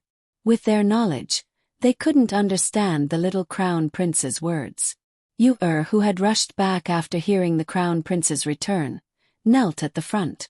However, she didn't see the Crown Prince she was longing for. Instead, she saw a replica of the little Crown Prince, who was even more imposing. At this time, as the head palace maid of the Crown Prince, she could only take the lead to answer. Her voice was as clear as an oriole's. "Little Crown Prince, I am the head palace maid Yu. We don't understand your question. Do you want to ask what kind of people there are in the palace and the customs of the demon world? Chow Yun raised his eyelids and looked at this weak girl with disdain. He faintly said, "Tell me what you know first." Yu could only tell him the relationships between the people of the demon world. Chow Yun listened and didn't interrupt. However, his mind was working quickly. This was a combination of Yenron's brain and the world's #1 spirit technique. This made this 10-year-old child's IQ higher than normal people. In his mind there was a huge palace. Every time Yu mentioned a person, Chow Yun would place that person in a suitable position. Then, he would connect the relationship between them and the events that happened. At such a young age, he already had Yenron's demeanor. He didn't even need a pen and paper. The picture would naturally form. Yu couldn't continue speaking. Only she spoke and no one answered. No matter how eloquent she was, she didn't know what else to say. Chow Yun saw her shut up and pointed to another person. "You continue." Just like this, everyone's words were gathered together. Finally, Chow Yun had a comprehensive understanding of the demon world. His grandmother was sick, and now his grandfather wanted to marry a concubine to drive away the bad luck. Chow Yun didn't know much about this chastise luck. He asked Kong Ming and Kong Xiaoming in the bracelet. Kong Xiaoming shook his head and explained to him, "Chastise luck refers to when someone in the family is seriously ill. The act of marriage is used to exorcise evil spirits, hoping that the patient will be saved." Superstition. Chow Yun ridiculed in his heart. How could his grandfather be a fool? Usually, his father often talked to him about his beautiful grandmother. Since he came to the Devil Realm by chance, he had to do something for the Devil Realm. Not to mention, he also had the identity of a little prince. He didn't want another grandmother to appear. He lifted his robe and walked down from the crown prince's chair. "Lead the way, this crown prince wants to attend the wedding." Yue hurriedly crawled up and advised, "Little crown prince, it's best if you don't go. The demon lord still doesn't know of your existence, so it might not be appropriate to go over like this." Chow Yun looked at her coldly. This woman's eyebrows were enchanting, and she was full of charm. With one look, he could tell that she was a vixen. She was the same as those women that his mother had told him about who wanted to seduce his father. "The content of your report is not up to standard. Stay here and kneel for 2 hours as punishment."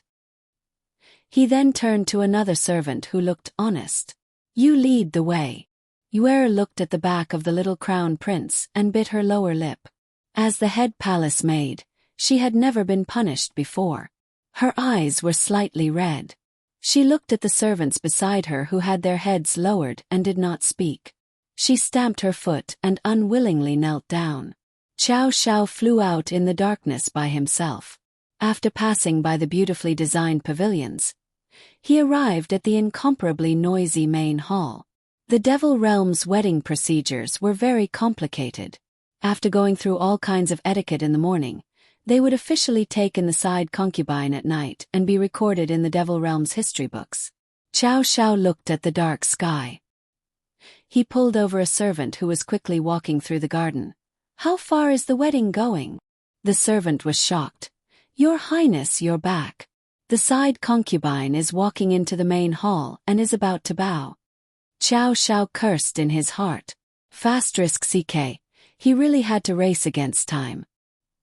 He flew into the distance, and sure enough, he saw a woman in a formal red dress with a small phoenix curtain on her head. She was walking towards the entrance of the palace, and behind her were 8 other women who were bending down and holding up the ends of their dresses. Chow Shao originally wanted to rush over, but after thinking about it, in such a formal occasion, if he acted rashly, wouldn't he be scolded by the demon lord, or even impeached by the ministers? Then, his gains wouldn't make up for his losses, and instead, he would have a bad reputation. If he wanted to do it, just relying on brute force was not enough. It had to be said that Chow Zhao's smart brain was still very useful at critical moments. He looked at the woman who was about to enter the hall and flicked the devil chi in his hand. A strand of devil chi directly hit the woman's knee. The woman, who was originally walking very well, suddenly staggered. Her legs went soft, and she sat on the ground with a plop. Then, Xiao Xiao silently chanted an array in his heart, and a golden hoop incantation enveloped the woman's body. Then, the woman on the ground began to roll on the ground, as if she was dodging something, but she was unable to stand up and walk into the hall. She was just one step away, but to her, it was 1,000 mountains and 10,000 rivers. The surrounding ministers and the demon lord in the hall were all dumbfounded by this sudden change.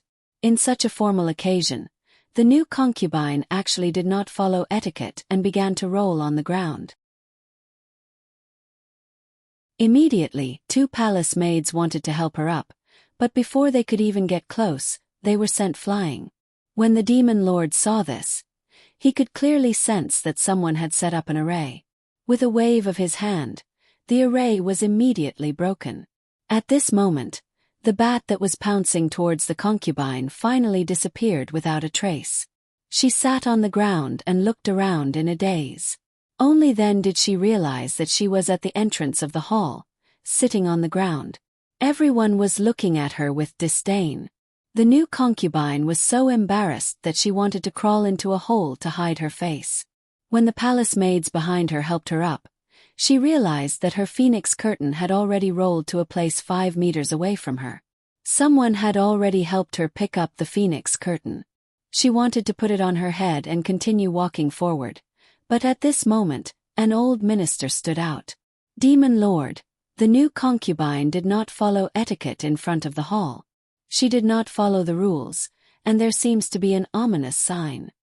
At this moment another voice sounded. Demon Lord, it was obvious that someone caused the concubine to lose her etiquette in front of the hall. I suggest that we finish the ceremony first, so as to not take advantage of the bad people. The concubine's health is important. If we miss the auspicious time, the concubine's life will be in danger.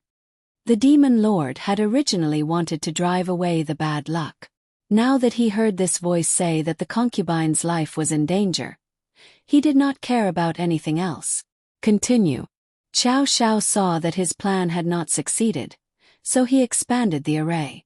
The officials lined up neatly to the side instantly felt that they had been trapped in a white fog.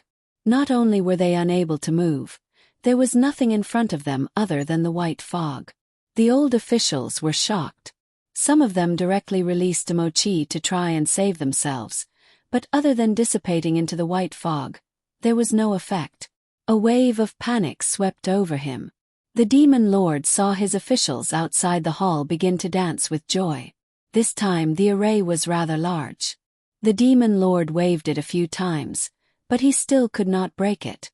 Then he saw the old officials run out, randomly shouting something. Only the concubine was left sitting in front of the hall. The demon lord was dazed by this sudden turn of events. He angrily roared, "Who's playing tricks?" The soldiers on the side immediately walked out of the hall to join the soldiers outside in pursuit of the old officials. At this moment, the concubine saw that the path ahead of her was clear. She lifted her skirt and prepared to charge into the hall. Xiao Xiao saw this and continued to block her. With a slight movement of his body, a fiery array soared into the sky. The concubine, who had just finished tidying herself, was instantly enveloped in it. Soon after, the concubine's screams could be heard from the fire. It was a barrel-shaped pillar of fire that formed a circle around the concubine. The concubine was relatively safe inside. Not a single spark had splashed onto her body, but she was still unable to walk out of the circle. "Nonsense!" the demon lord roared. "Search!" A white-haired man walked out from the side of the demon lord's seat. His eyes rapidly turned and his ears twitched. He quickly rushed to the bushes outside the door. Xiao Xiao saw that he could not hide anymore. The man was coming in his direction. He simply walked out openly. At the same time, he sent a stream of demonic chi at the white-haired man, keeping him 3 meters away from him. When the people present saw the man who walked out of the bushes, it was as if the entire moonlight was draped over him. Thousands of stars could not compare to this person's elegance. It turned out that the crown prince had returned. They immediately knelt down to pay their respects. Xiao, do not be rude. This is the imperial advisor, Chao Ji. So it was his son who was playing tricks. The demon lord was helpless. Xiao Xiao slightly cupped his hands. So it's imperial advisor Chao. With that, he turned to the demon lord. Father, why are you taking in a new lover when my mother is dying on the sickbed? When the demon lord saw that his beloved child had finally returned from the human world, he was originally very happy. However, when he was asked, his face became distressed. Xiao, I don't want to either. This is the only way. I don't agree. Xiao Xiao continued. Father, if you take in another concubine, even if my mother's illness is cured, aren't you letting her fall into eternal damnation again? Moreover, the saying of the chaser of good luck has long been proven to be a superstition in the human world. You actually believe in this superstition. If my mother wakes up, she won't let you enter the room. The demon lord coughed twice awkwardly and saw that everyone below was holding back their laughter. Xiao, your mother is sick.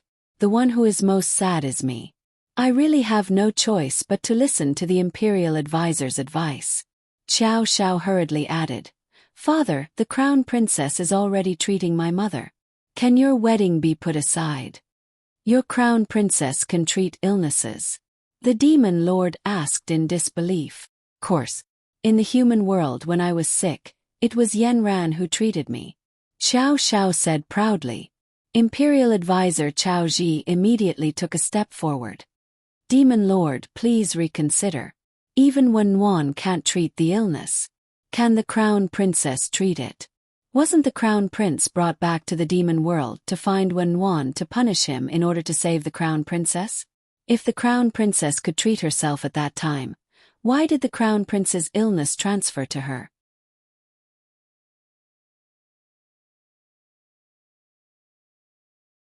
Chapter 330. When Xiao Xiao heard this, he was unhappy. The crown princess is not sick, she has been cursed by the demon realm. Are you deliberately not letting my mother recover? Xiao Xiao was not polite with his words, making the state preceptor Chao Ji speechless. Father, whether she can be cured or not will wait.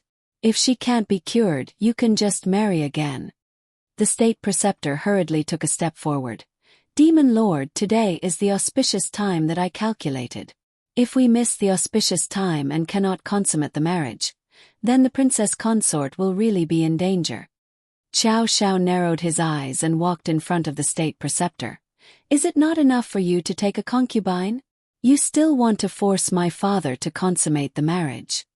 The demon lord coughed twice. Xiao, don't talk to the state preceptor like this. Xiao Xiao knew that this state preceptor was the main culprit who wanted his father to take a concubine. He remembered what Yanran said before.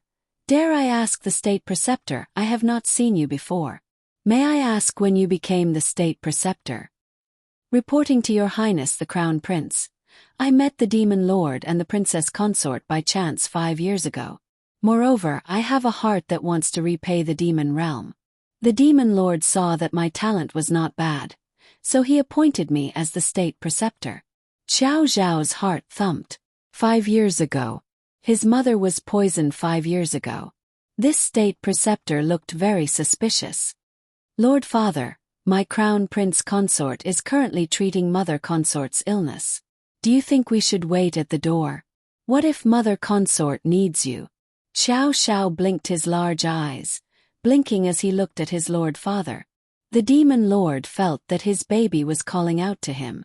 Originally, other women could not enter his eyes, unless it was absolutely necessary. He really did not want to do this. Father, Uncle Wen is also in my mother's room. He wants to accompany my mother until the last moment. Xiao Zhao's words were like the last straw that crushed the balance in the demon lord's heart. With a wave of the demon lord's hand, the wedding was suspended. Together with Xiao Xiao, he quickly walked towards his precious palace. The state preceptor still wanted to say something, but he was stopped by the devil lord's big hand. There's no need to say anything. Thank you for your kind intentions, State Preceptor. I have already made up my mind. Everything will depend on the will of the heavens. The Imperial Preceptor looked at the demon lord in the distance and clenched his fists in his long sleeves. His stalk stood up and he turned to look at the secondary consort who had already come out of the fire. The two of them casually glanced at each other and then turned away. In the room, Yanran and Wenwan had already made all the necessary preparations. Yanran and Wenwan put on surgical gowns that were similar to those worn in modern times. After they soaked the tools in boiling water, they scooped them out with chopsticks. Then, Yanran asked Wenwan to turn around and take off Wang Fei's outer clothes. Wang Fei was only wearing a thin doudou and underpants. Then, she prepared to start the operation. Yanran was a little embarrassed. After all, this was her mother-in-law. However, she really couldn't define the word mother-in-law on this peerless beauty. She seemed to be the same age as her. Her exposed skin was flawless, like a beautiful jade shining with a silvery white luster. Her skin was tight, without the slightest bit of looseness. Her beautiful figure was well proportioned, like a perfect porcelain with curves. When Wenwan turned around with just one glance, his breathing became chaotic. Yanran glanced at him. He quickly turned around and calmed himself down. When he turned around again, his eyes were clear and bright. The reason why I removed Wang Fei's outer clothes is to observe the movement of the silk in her body. I will find a way to extract the silk from her meridians. If it can be directly extracted from her body, it will be the best. If it can't be directly extracted from her body, then it will be mixed in her blood. I can only find a way to bleed her. But I still need to give her a blood transfusion. Yes, both mine and the Devil Lord's blood are fine. Okay, then let's start. Let's start with the heart. Yanran picked up the dagger and pointed it at Wang Fei's chest for a long time, but she didn't make a move. Crown Princess, are you calculating something? Wenwan asked. I want to make a small wound for her. It will look a little better, but it will be a little slow. I'm afraid that she will be in pain. Can you help me press it? How do I press it? Press your hands on her chest and fix it. Wenwan gritted his teeth and agreed. But when he touched the softness through a layer of cloth, his palms were hot as if they were on fire. He didn't show it on the surface. He just nodded at Yanran. Yanran raised the dagger in her hand and drew a small cross on Wang Fei's chest. It was like a plum blossom embellished on Wang Fei's flawless jade body. Yanran moved her spiritual power to her palm and pressed it against the cross wound. She began to operate the hibiscus manual from her body. 2 years ago, her hibiscus manual had reached the large success stage. She could control and release it freely. She was no longer like before, when she could only release her spiritual power outwards. Now she could actively absorb the external spiritual power. This time, Yanran thought of using the hibiscus manual to absorb the silk from Wang Fei's body and transfer it outside of her body. Wenwan looked at Yanran. Although she was young, she was calm and had a backbone. Her words and actions were full of conviction. His hand pressed even tighter. Yanran closed her eyes and used her spiritual power to operate the hibiscus manual in Wang Fei's body. For a very long time the two of them didn't move. Yanran seemed to have fallen asleep. Wenwan's palm was sweating through the cloth. He also closed his eyes and kept chanting the clear heart incantation in his heart, until the sound of footsteps came from the door. The familiar sound of footsteps came. Yanran knew that Xiao Xiao had returned. She didn't open her eyes. She knew that they wouldn't come in. She focused on continuing her work. But she was wrong. In less than 2 minutes, the door was pushed open with a bang. Xiao Xiao couldn't stop him from behind. Fu Wang calmed down. Then the devil monarch walked forward and saw that his beloved concubine was receiving treatment. But what the hell was with Wenwan's 2 hands? The devil monarch's eyes were spitting fire. But when he looked at his beloved concubine lying on the bed, he didn't dare to make a noise. He could only glare at Wenwan's hands with a murderous gaze. Yanran raised her eyelids and saw Xiao Xiao looking at her helplessly. Yanran could only say, "Everyone else go out. Fuang, if you want to stay, you need to help." Then Yanran signaled for Wenwan to let go of one of her hands and let the devil monarch do it. Thus, in the midst of the crackling sparks, the two men, one on each side, assisted Yanran in treating the illness. Yanran shook her head in her heart. She finally knew why Xiao Zhao's jealousy was so strong. Turned out that it was hereditary. Yanran simply said to Xiao Xiao, "Give me the totem. You guys wait outside." The power of the hibiscus score was very strong. It focused on the concubine's heart. Yanran used her psychic awareness to explore the heart. She found that there were dense silk threads around the heart, wrapping the originally blood-red heart into a mass of black.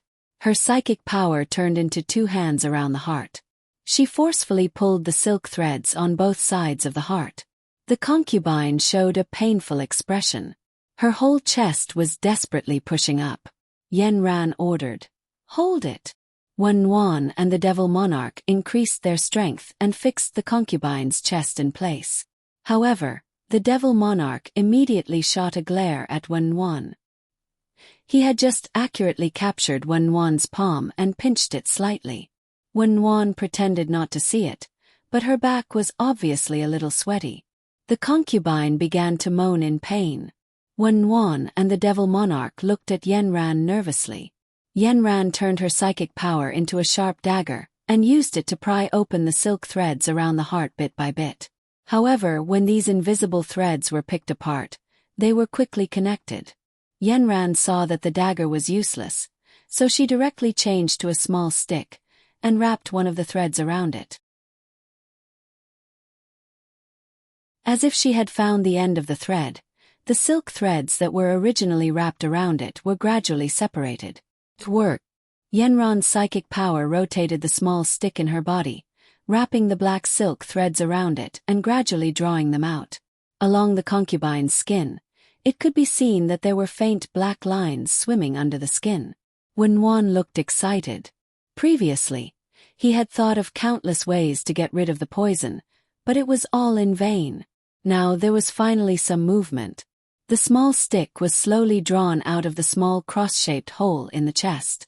The black silk threads wrapped around it obediently followed the invisible small stick out of the body. At this time, Yanran silently recited the incantation in her heart, and the totem emitted a dazzling light. Then, a small confinement array was set up in the room. Yanran shouted, "Enter!" Just like that, the black thread of thought was locked inside. After an unknown period of time, the black silk threads were constantly drawn out of the concubine's chest and locked in the confinement array. Previously, the concubine's heart was so weak that it could no longer beat. Finally, it gradually regained its vitality. Under the warm touch of the devil monarch's hand, he felt the life rise again and again. A sour feeling rushed into his eyes. He raised his eyes and saw that Wenwan's eyes were completely red. The devil monarch raised his eyes to look at Yanran and found that her face was pale. It was clear that she had used too much psychic power and was weak to the point of not being able to support herself. As expected, when the last silk thread was pulled out of the heart by Yanran, she directly stopped. "Let's stop here for today. We'll continue tomorrow." Yanran originally thought that with her strong psychic power, she could pull out all the poison in her body in an instant. She didn't expect that just the heart would consume almost all her energy. But it should be a good start. "Thank you, Crown Princess." The devil monarch stood and bowed deeply to Yanran. Yanran was shocked. "You are my father-in-law. You must not bow to me.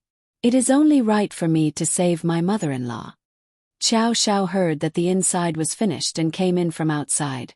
"Father, Yanran is your daughter-in-law. Why are you so polite?"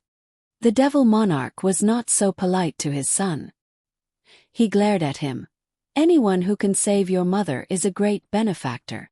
Father, now that there is hope, shouldn't you consider who poisoned grandmother?" Wenwan stood up and said, "Previously, the crown princess analyzed that the poison was planted 5 years ago. Father, 5 years ago, the state preceptor happened to be brought into the palace by you. Isn't this too much of a coincidence? The devil monarch recalled the scene when he met the state preceptor 5 years ago. That year, I took your mother out to investigate the situation of the people. When we passed by the border between the demon world and the demon world, we were suddenly attacked. I don't know why the barrier between the two worlds was broken. Your mother and I didn't have enough time to dodge, and we didn't have enough manpower.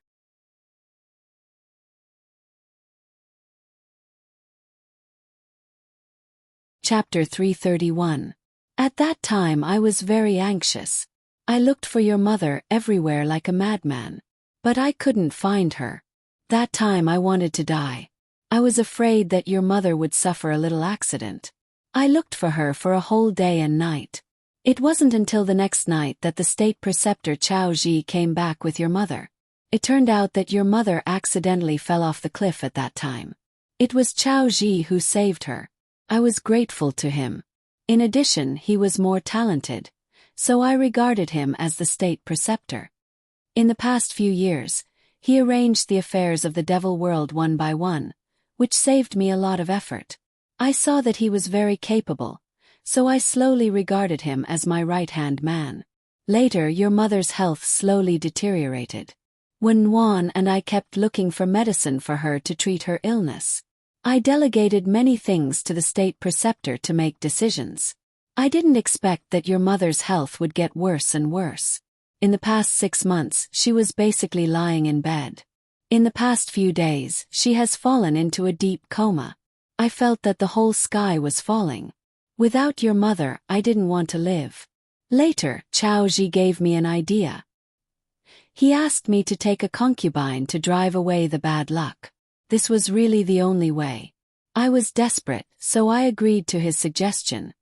But father, if I didn't come back today, would you really consummate the marriage with the concubine? The devil king coughed twice awkwardly. Of course not. I am wholeheartedly devoted to your mother and keep her chastity. But I saw that the state preceptor wanted to force you. Humph. He can force me to marry a wife. Can he force me to consummate the marriage? He's dreaming. The devil king looked at his baby with disgust and then looked at him affectionately. Father, at least you didn't betray my mother. Otherwise I will not forgive you. The devil king glanced at him.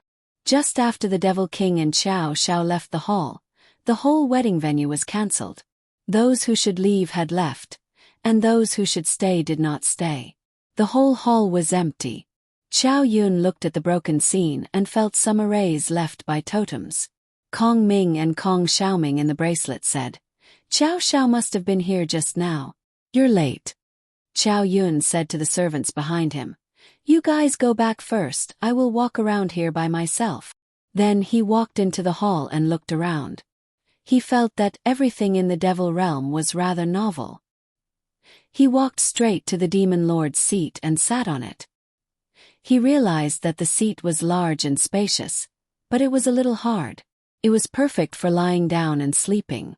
Just as he was about to stand up and leave the seat, he suddenly noticed a strand of black hair peeking out from under the seat. Xiao Yun narrowed his eyes and pretended to leave. The moment he lifted his leg, he took a step back, bent down and pulled hard with his hand.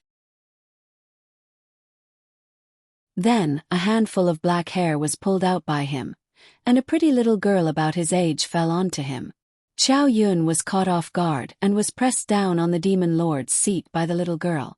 The little girl did not raise her head and rubbed her furry little head against Xiao Yun's chest.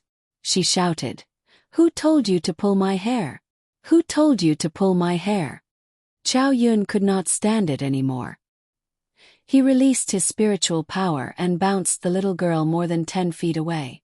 Only then did he see clearly that the little girl was pouting and sticking out her tongue at him. Xiao Yun hurriedly straightened his clothes, sat upright on the chair, and scolded with a childish voice. Who are you? Why are you hiding here?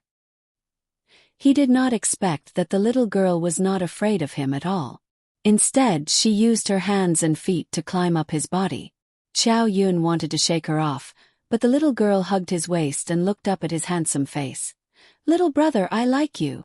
A flock of crows flew over Chow Yun's head. 2 drops of cold sweat fell from his forehead.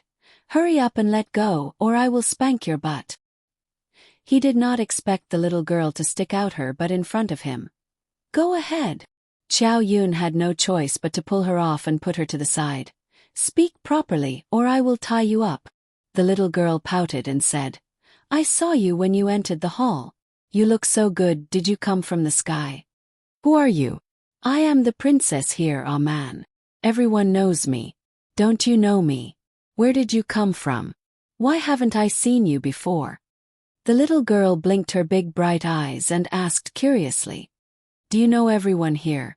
Chow Yun's face was always expressionless and serious when he spoke. "Course I grew up here, so I know everyone. I say, you are about the same age as me, so why are you so serious like a little old man?" After saying that, Ah Man was about to pinch Chow Yun's face. Chow Yun tilted his head and warned her with his finger. "Don't move. Was there a wedding just now? Why is there no one here now? You still haven't answered my question. Who are you? If you don't tell me, I won't tell you." Chow Yun looked at the strange little girl and could only say, "My name is Chow Yun." Unexpectedly, Ah Man immediately shouted, "You are the little crown prince, then you are my big brother crown prince." After saying that, she buried her head in Chow Yun's arms and hugged his waist with both hands. Chow Yun struggled to pry her hands away. The little girl in the human world had never seen him dare to hug her.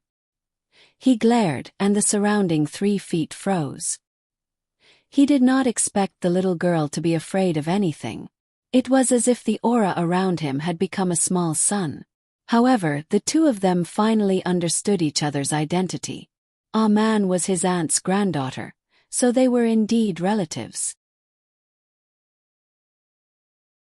Chow Yun could not be fierce to the little girl, but he did not have the mood to stay here.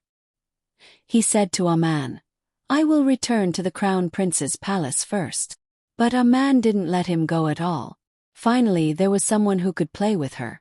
"It's your first time in the devil realm, right? We have a lot of fun places here. Let me take you to play, okay?" Chow Yun originally wanted to go find his parents and see how his grandmother was doing.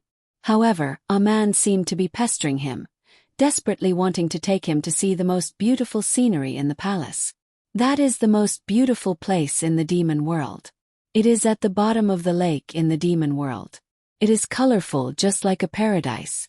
You will definitely like it. Just like that, Chow Yun could not hold back his curiosity and was dragged away by a man. Chow Yun followed a man around the various palaces, avoiding the patrolling soldiers. Finally, they arrived at the foot of a fake mountain. He saw a man activating some kind of mechanism on the wall. Then, with a push of his hands, a small stone door was opened. Ah Man waved to Chow Yun. "It is down here." The starlight in her eyes lit up the entire dark cave. It was Chow Yun's first time walking on such a damp and narrow path, and Ah Man took good care of him. As she led the way, she would occasionally turn back to remind him to be careful of the uneven ground. When they passed by a sharp stone, Ah Man blocked it with her hand and said to Chow Shao, "You go first. The stone here is too sharp, I will block it for you." Chow Yun stood straight and used his body to block the sharp stone. He said to Ah Man, "You go first, I am tall." Then Ah Man smiled widely and hugged Chow Yun's waist happily. "Big brother crown prince is the best." Just like that, the 2 of them walked for about an hour and finally arrived at an open space. This piece of flat land was indeed located at the bottom of the lake. They could even hear the sound of the lake water surging from above. Rays of light from an unknown source shone on the stone walls, illuminating the flat land in a riot of colors. It was very gorgeous and colorful. "How is it, big brother crown prince? I didn't lie to you, right? This place is really beautiful. I have never brought anyone else here before. Big brother crown prince, you are the first." Chow Yun did not say anything, but he was also stunned by the beautiful scenery in front of him. He looked at Ah Man's bright smile, and he really liked this little sister of his. Chow Yun walked around the stone wall, while Ah Man happily danced. The colorful light shone on Aman's body, giving her a layer of brilliance. Aman laughed as she danced. She waved at Xiao Yun and said, "Brother Crown Prince, come and dance with me. The feeling of dancing is really great." Xiao Yun's cold personality was not suitable for dancing in this cave, and because Aman was too focused on Xiao Yun, she twisted her foot and accidentally fell to the ground with a cry. Xiao Yun hurried forward, only to see Aman with a bitter face, pouting her small mouth. "Big brother Crown Prince, I think I twisted my foot." Xiao Yun brought Aman's foot in front of him and turned it slightly. He did not expect that with a light touch, Aman would be in so much pain that she sucked in a breath of cold air. "We have to hurry and find a doctor to take a look. I think it's a twisted tendon, but the bone should be fine." Aman pouted, feeling wronged. "Big brother Z, I still have a few good places that I want to take you to see. Now that I twisted my foot, I can't go anymore." Xiao Yun comforted her. "It's okay, we'll go when you're better." Aman had no choice but to slowly walk to the entrance of the cave with Xiao Yun's help. Aman's foot was injured, so the two of them walked very slowly. Because of the pain, Aman was not in the mood to talk, and could only walk slowly with Xiao Yun in the cave. When they came, the two of them walked for more than an hour, but when they returned, they found that something was wrong. The two of them seemed to have entered a formation, and the exit was right in front of them. It looked very close, but for some reason they could not get close. Xiao Yun took out the totem and silently recited the incantation, but the totem gave him the response that there was no formation here. At this time, Kong Ming and Kong Xiaoming in the bracelet said, "The bottom of this lake is very big, you might have gone the wrong way." This was troublesome. The two of them were lost at the bottom of the lake.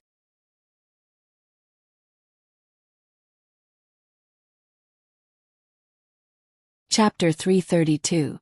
Brother Crown Prince, I really can't walk anymore. The petite girl was covered in sweat, and her face was flushed red. "You've lived here for so many years. How can you not recognize the path at the bottom of the lake?" Xiao Yun looked at the empty bottom of the lake. The path was clearly under their feet, but they just couldn't walk out. The bottom of the lake wasn't like this in the past. I don't know why, but there seemed to be a few more paths today. Aman frowned in distress. Xiao Yun helped Aman sit down. "If only we were in the human world, we could have just made a call. There's really nothing we can do now. Will someone find this place?" "Usually not.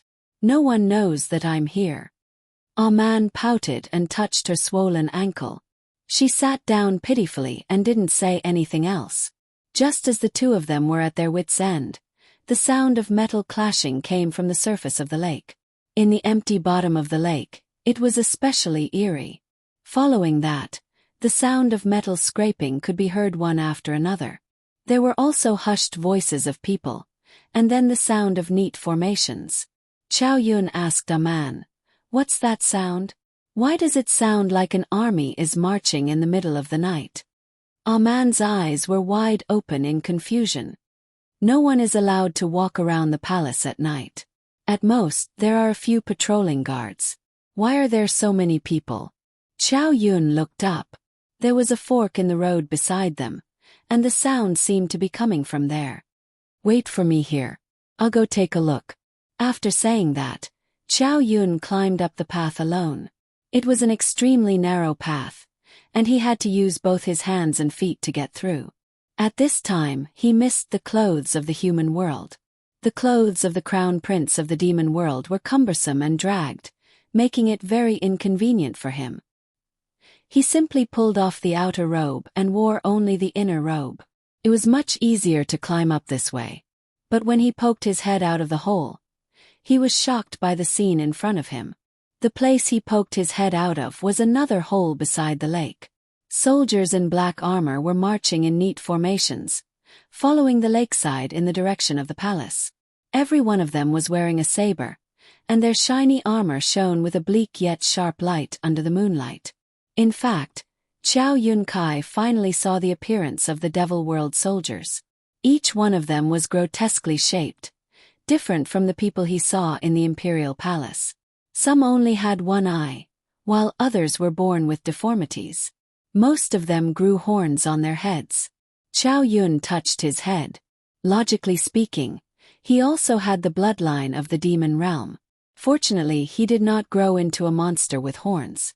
After looking for a while, he finally saw two normal-looking people. One of them was older, and the other had white hair. These two men were also wearing armor at this time, and they were sternly directing the soldiers to advance quickly. Chow Yun had been nourished by the totem's spiritual power since he was a child. Coupled with the cultivation of the hibiscus chart, although his body was small and he did not practice any special combat skills, his hearing and lip-reading skills were inherited from his mother. At this time it was already very useful. The white-haired man was discussing something with an older man. Chow Yun couldn't understand some of the words, but he knew that they were talking about capturing some ministers. Then, from a few words, he was able to connect all the events into a single thread. In conclusion, a single word appeared in his mind: rebellion. Chow Yun's heart immediately went on high alert. His father was the crown prince, and his grandfather was the demon king. The demon realm was his family's world. Could it be that someone wanted to steal his world? Chow Yun watched this group of people gradually walk away, and his heart was in a perilous situation. His grandfather was going to be the concubine's concubine tonight. His grandmother was bedridden, and he and his parents had just returned to the demon realm. This was a good time.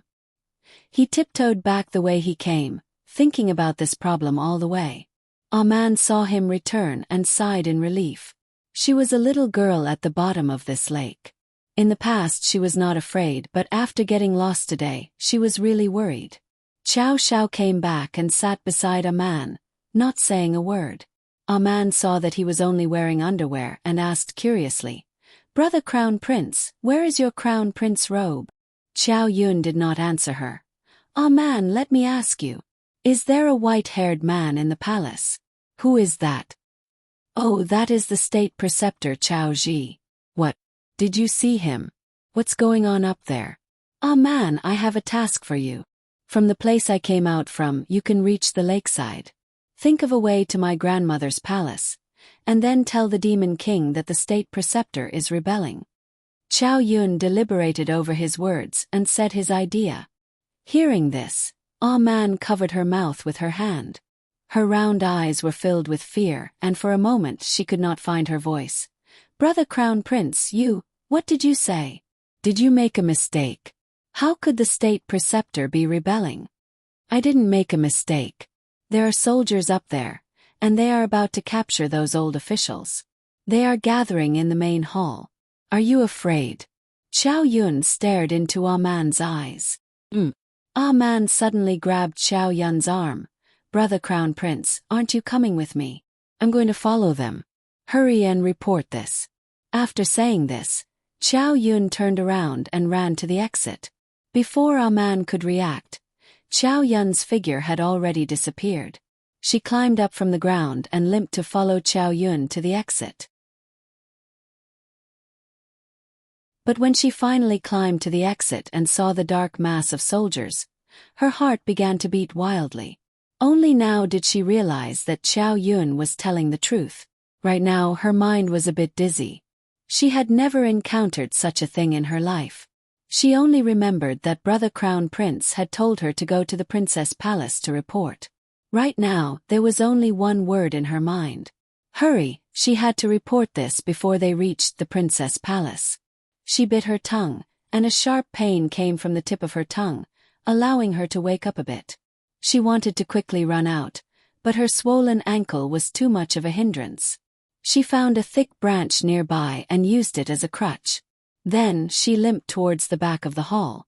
Vague sounds of killing came from the great hall in the distance. Man turned around abruptly and saw that the entrance of the palace was already filled with people.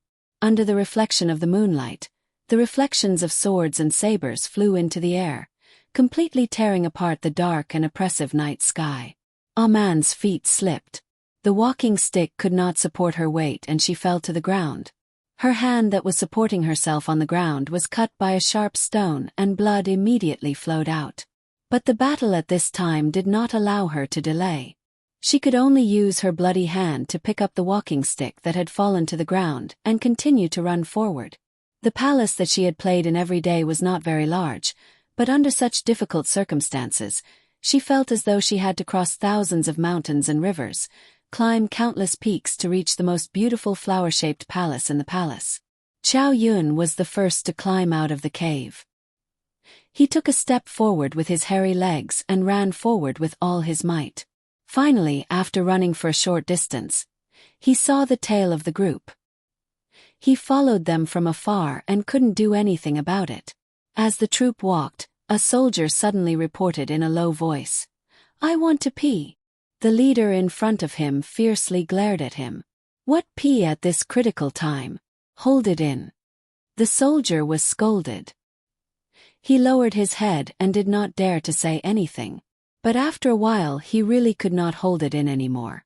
Taking advantage of the fact that his hands were not paying attention, he secretly slipped into the bushes at the side. When the other soldiers saw this, they secretly held back their laughter and didn't point it out. Humans had 3 urges, so who could control themselves? The troop continued to move forward. After a while, at the end of the troop, a short soldier followed. His armor was clearly a bit wide. When he wore it, it looked like an empty bucket. Not long after, the troop was divided into several groups, marching towards different palaces. The short soldier at the end lifted his armor and took a look. He estimated the most likely place to hold the minister.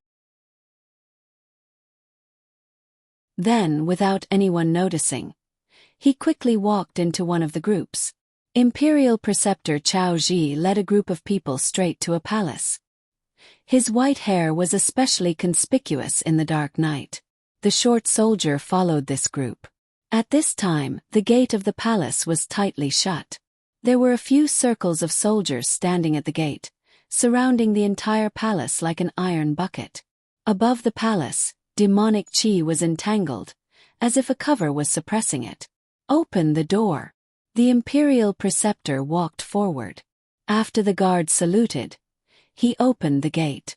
Chao Ji walked in, and the curses inside immediately sounded. "Chao Ji, what do you want to do by locking us up here? Are you trying to rebel?"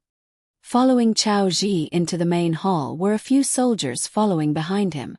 At this time, the short soldier took a big step forward and squeezed to the front, following Chao Ji into the main hall.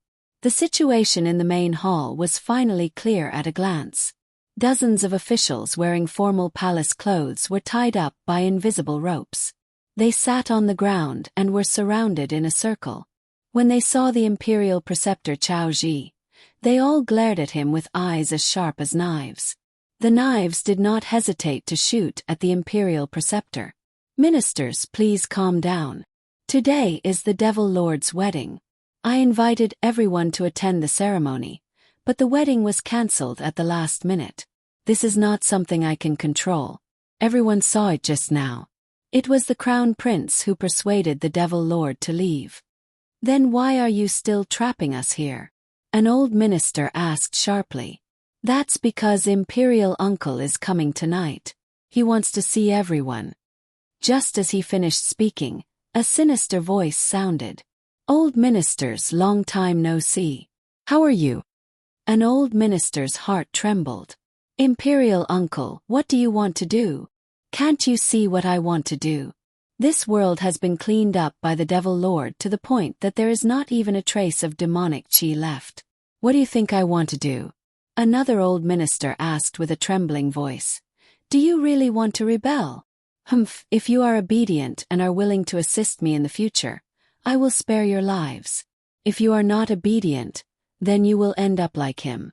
The Imperial Uncle pulled out a soldier's knife and chopped off the head of the old minister closest to him. The blood from the blade splattered on the faces of the other ministers.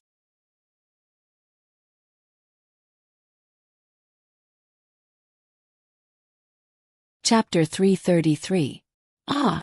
Screams of fear rang out. Everyone shrank back fiercely, as if the blood that flew over was the machete in the hands of the Imperial Uncle. After a while, Several old officials recovered from their shock. They panted and cursed. "Imperial Uncle, we originally respected you as Imperial Uncle. I didn't expect that after so many years, your demonic nature still hasn't changed. You actually dared to kill the officials of the Devil Realm. You won't be able to win the hearts of the people. We will never succumb to your tyranny." The short soldier wiped the few drops of blood that splashed on his face with his hand. His eyes were as deep as ink, bottomless. "You old stubborn people should think about it carefully. If you want to live, then make the right choice. Otherwise, don't even think about making this hall." After the Imperial Uncle finished speaking, he viciously pulled the corner of his mouth and walked out. Chao Ji also left. Before leaving, he instructed, "The few of you stay here. After 2 hours, if you still haven't made up your mind, kill another one." The door of the hall was closed, and the hall was deathly silent. The knife of death was already on their necks. A few people crawled to the side of the dead old official and covered his eyes that hadn't been closed in time. Thinking of the many years of experience together, several old officials began to cry. At this time, the door of the hall was pushed open again, and a young man came in. "Lords, what do you think? The Imperial Tutor asked me to talk to you." These old officials looked at the young man who came in, Chai Jin. This was the new favorite who usually went to court with them. The Imperial Tutor usually thought highly of him. When he went to court, he would always recommend and praise him. They didn't expect him to be in the same group as the Imperial Tutor. "Chai Jin, you usually seem to be quite concerned about the affairs of the court. Why are you helping the evildoer now?" An old official shouted. "What do you mean by helping the evildoer? Do you all want to die? We are all officials. It's the same who becomes the Devil King. Protecting our own lives is the first priority. As the saying goes, a wise man submits to circumstances. Don't tell me that the dead people on the ground didn't wake you up." Chai Jin said slowly and unhurriedly. I don't believe it. The Devil King is so powerful. He will come to save us." "Don't be stupid. Do you know why the princess is terminally ill? That was the poison that the state preceptor had poisoned her 5 years ago. After so many years, some of it has already reached the Demon Lord through the princess consort. How long do you think the Demon Lord can live? Could it be that you have been planning tonight's rebellion for a long time?" Course. Originally, the new secondary consort was prepared to deal a fatal blow to the Demon Lord during the consummation of the marriage. But who would have thought that the wedding would be interrupted at the last moment? But it's no big deal. Originally, using today's wedding as an excuse, all of you old officials were brought into the palace, so you can forget about leaving. The Imperial Preceptor has already thought of a way out. Even if the Devil Monarch is not killed with so many people, he will not be able to crawl out. Chai Jin's words were like a clap of thunder that struck everyone's hearts. They knew that the princess consort had been poisoned, and that her illness was incurable, so tonight, they had come to drive off the bad luck. Was the Demon Lord the same? The old officials looked at each other in dismay, the fear in their hearts growing. "So I've come to advise all of you not to have any more hope. Isn't it better to keep your lives?" A man put her life on the line as she limped forward in the darkness. This was her only belief, and it was what her brother, the Crown Prince, had told her. She had to reach the flower-shaped palace before them and tell the Demon Lord of the rebellion. Tonight, other than the distant sounds in the garden, everything else was shrouded in darkness. A man passed through several fake mountains, took a few shortcuts, and circled around an abandoned palace before finally seeing the entrance to the flower-shaped palace. There were only 2 guards standing at the entrance. A man patted her chest. Fortunately, she had arrived in time. She quickly propped herself up, but in her impatience, she fell to the ground. She looked at the entrance to the palace that was still 10-odd steps away from her. Gritting her teeth, she threw away the walking stick in her hand and rolled down the slope. The guards at the entrance were given a fright by the sudden appearance of this humanoid bomb. When they lifted this humanoid bomb up, they saw a dusty little girl, her hair disheveled and her clothes in tatters. The little girl stopped and said with great difficulty, "I am Princess Aman, quickly take me to see the demon lord." The two guards quickly carried Princess Aman inside. The people inside were still listening to the demon lord's story when they saw a little girl being carried in, constantly calling out, "Demon Lord." Chow Chow squatted down and looked at this pitiful little girl. She now looked like a beggar, her ankles swollen and her clothes torn. Her face was a mixture of black and white and covered in mud. Her palms were a terrible sight to behold, the congealed blood clumps superimposed on the fresh blood, making it impossible to see the originally tender skin of her palms. "I say, little girl, just how much did you suffer? How did you end up like this?" A man said with great difficulty, "Uncle Crown Prince, something big has happened. The imperial advisor has rebelled." With these words she fainted.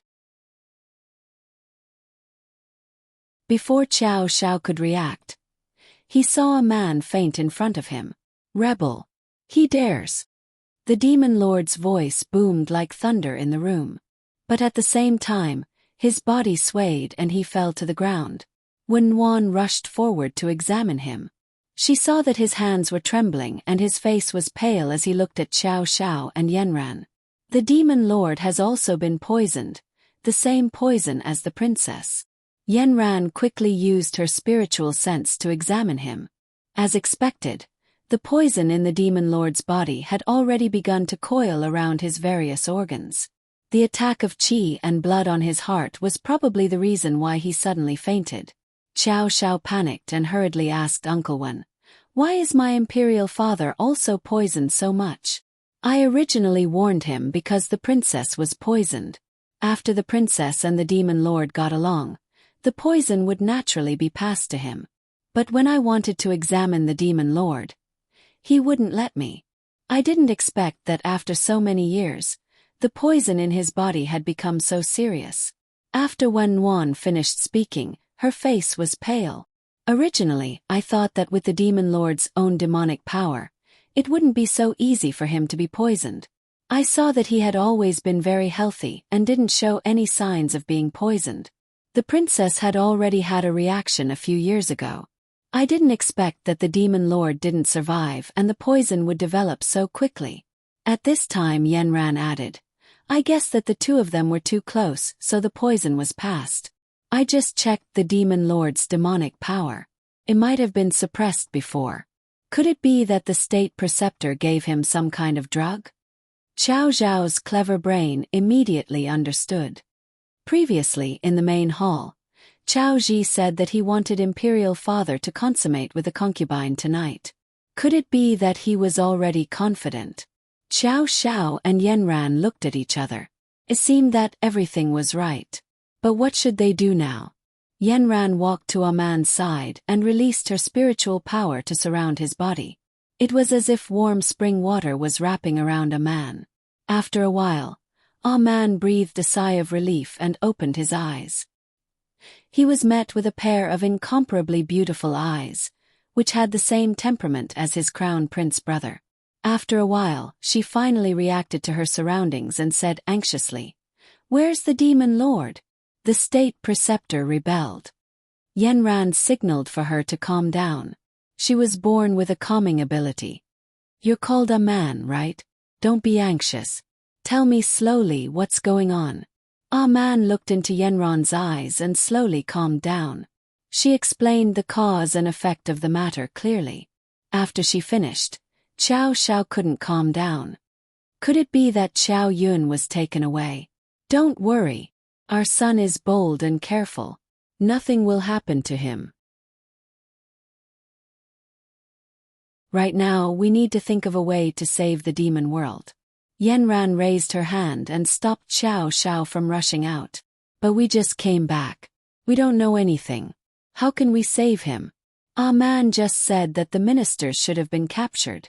It seems that they had already planned tonight's rebellion. "Xiao, do you have any other people you can borrow? I can ask my aunt for help. She has an army to command." "Okay. Quickly call the army over and give me the totem. I'll set up a formation here first. Normal people won't be able to enter. It seems that saving the princess consort will have to be put aside for now. I'll save the demon lord first. Fortunately, Ah Man's advance warning gave Xiao Xiao and Yanran time to prepare. Xiao Xiao quickly disappeared into the darkness and flew out of the palace. Yanran set up a strong formation outside the flower-shaped palace. As long as someone came within 10 meters of the formation, they would be burned by the flames. After that, Yanran and Wenwan worked together to lift the demon lord onto the bed and cut open the clothes on his chest. Yanran was not as careful as she was with the princess consort. She directly waved the dagger and a stream of blood flowed out. Hold on tight. The demon lord's magic is strong. I won't be as gentle as I was with the princess consort. Don't let him move. After Yanran finished speaking, she saw Wenwan's hand firmly pressed on the demon lord's chest. She no longer hesitated and raised the totem. A majestic suction force was as strong as a flash flood. The demon lord's body immediately straightened up. Wenwan was almost bounced away. He suddenly dropped down and sank all the strength in his body into his palm. Finally, he was able to hold the demon lord's body down. When Wenwan looked at Yanran again, the admiration in her eyes was even stronger. In the hall full of ministers, a foul smell came out. One of the ministers had just been scared to the point of peeing. The smell of blood and urine mixed together and floated above the hall. After Chai Jin spoke for a long time, he found that no one was paying attention to him. In addition, the smell inside was really bad. He simply left a harsh sentence and walked out to guard the door. At this time, the short soldier standing in the hall moved.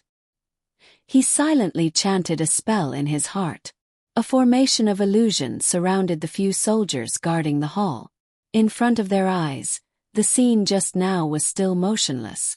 At this time, the short soldier walked in front of the ministers and took off the helmet on his head. A small, shockingly handsome face was revealed. He did not say a word and just looked indifferently at the group of old ministers. After a while, a few old ministers exclaimed and asked uncertainly, "Are you the little crown prince?"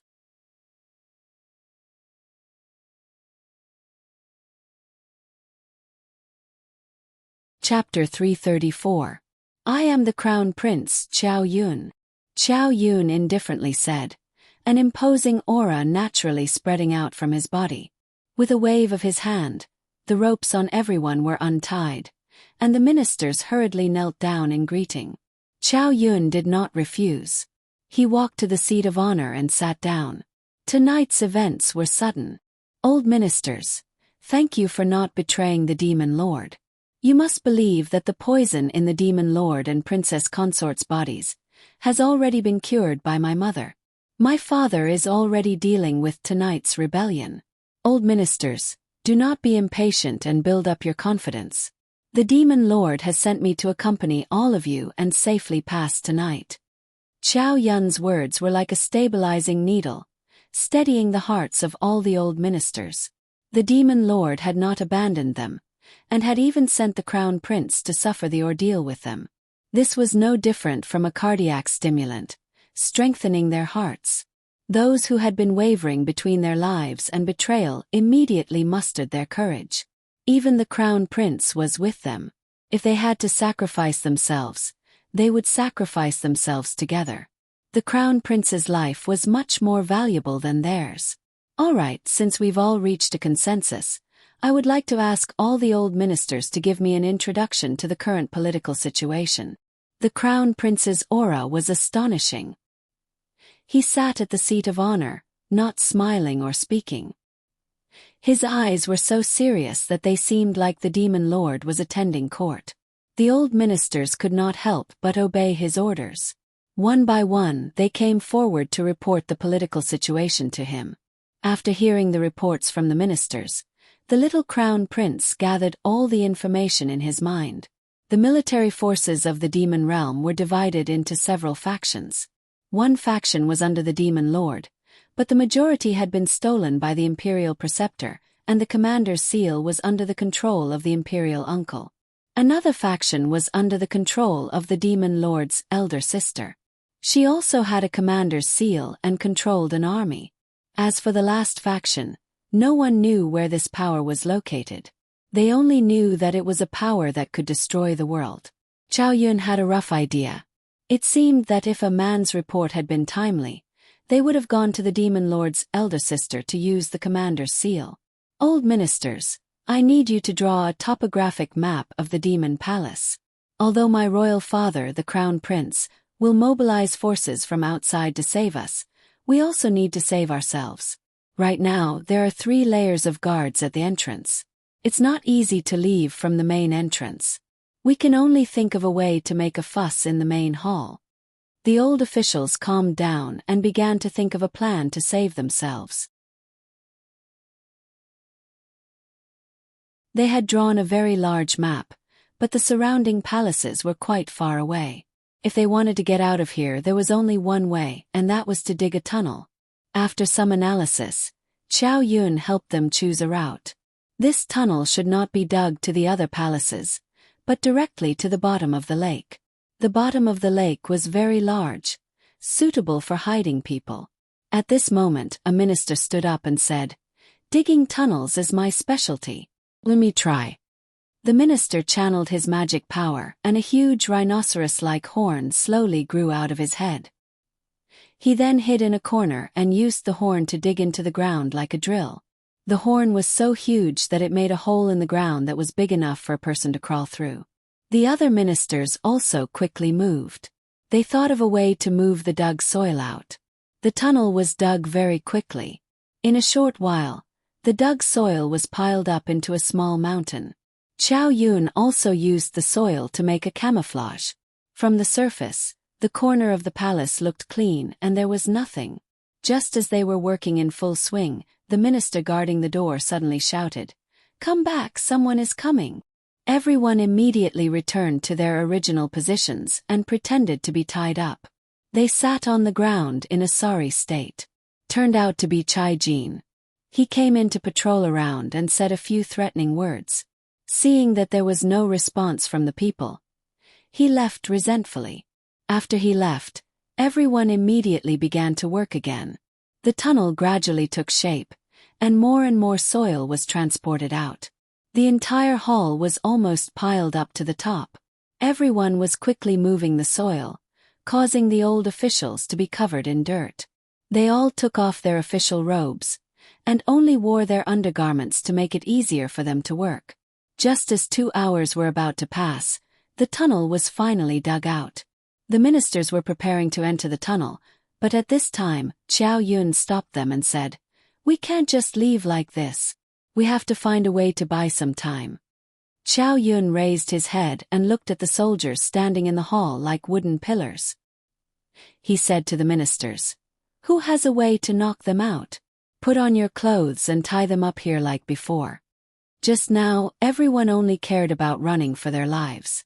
These old officials blushed with shame, their old faces turning red. They were not even as thoughtful as a child.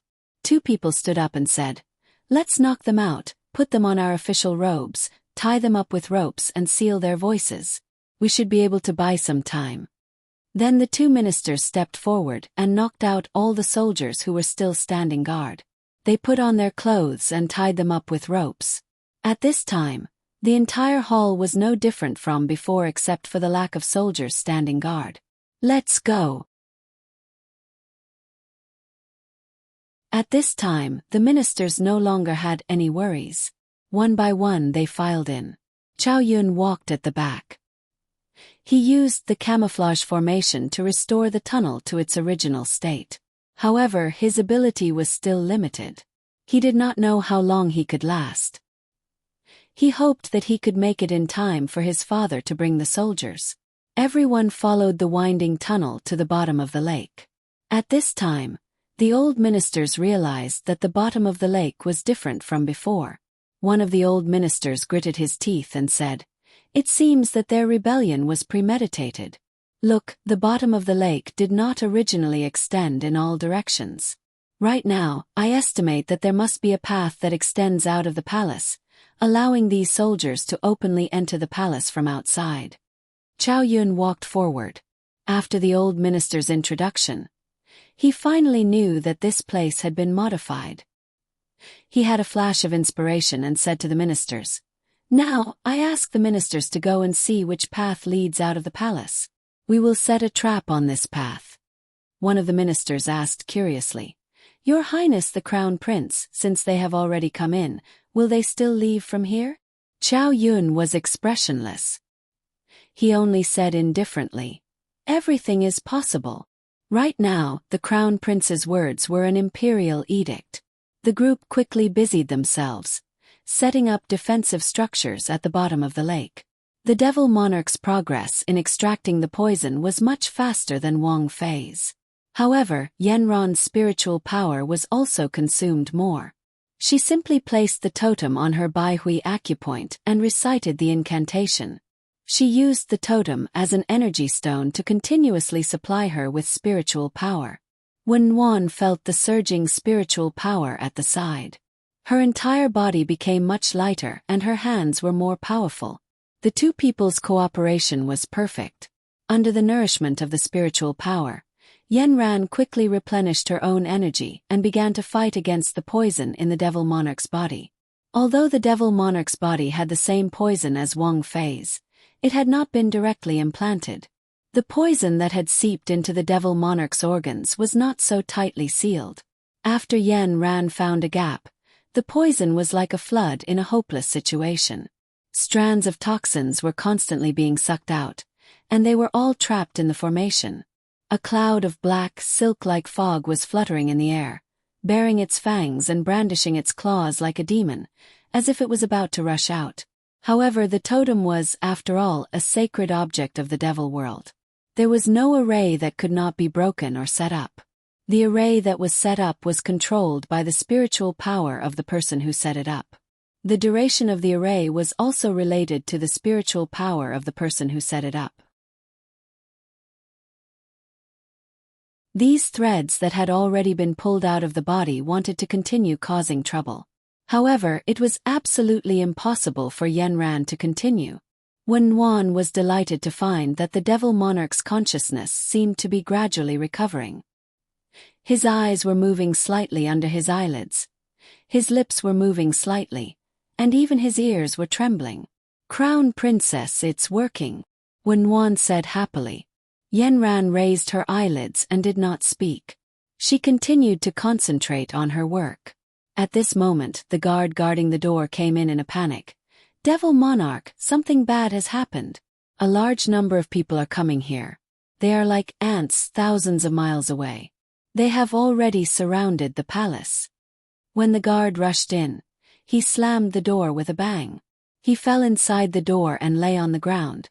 But when he looked up, he found that the Devil Monarch was lying on the bed, and the Crown Princess and Wen Wan seemed to be treating him.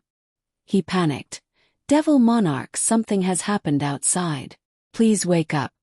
The Devil Monarch's hand moved slightly, but he still could not resist the poison in his body. His eyelids did not open. "What are you panicking for?" A stern shout came from Yanran's mouth. "You are a guard. At this time you should be guarding outside. But there are so many people outside. We definitely can't stop them." The guard shouted in despair. "Don't be afraid. You can guard outside. No one will rush in." Yanron's voice was firm and powerful. It immediately calmed the guard's nervous mood. He walked out of the palace door doubtfully. After a while, the neat formation of soldiers approached rhythmically under the command. It was as if there was a drum beating. The soldiers were getting faster and faster, closer and closer. The birds that were originally in the branches outside the palace were all startled and flew into the sky. They quickly flew away from this place. The soldiers surrounded the entire flower-shaped palace from 360 degrees. There were 3 layers inside and 3 layers outside. The densely packed soldiers of the devil world could not see the end of it. All the soldiers were holding swords. As long as the order was given, thousands of arrows would shoot at the same time. The entire palace would be shot into a sieve. There were also countless soldiers holding torches in the innermost and outermost circle. They were used to illuminate the palace and were probably preparing to set it on fire. You're tuning in to the Whispers of Romance YouTube channel. Don't forget to subscribe and join us on this journey to catch the most captivating stories.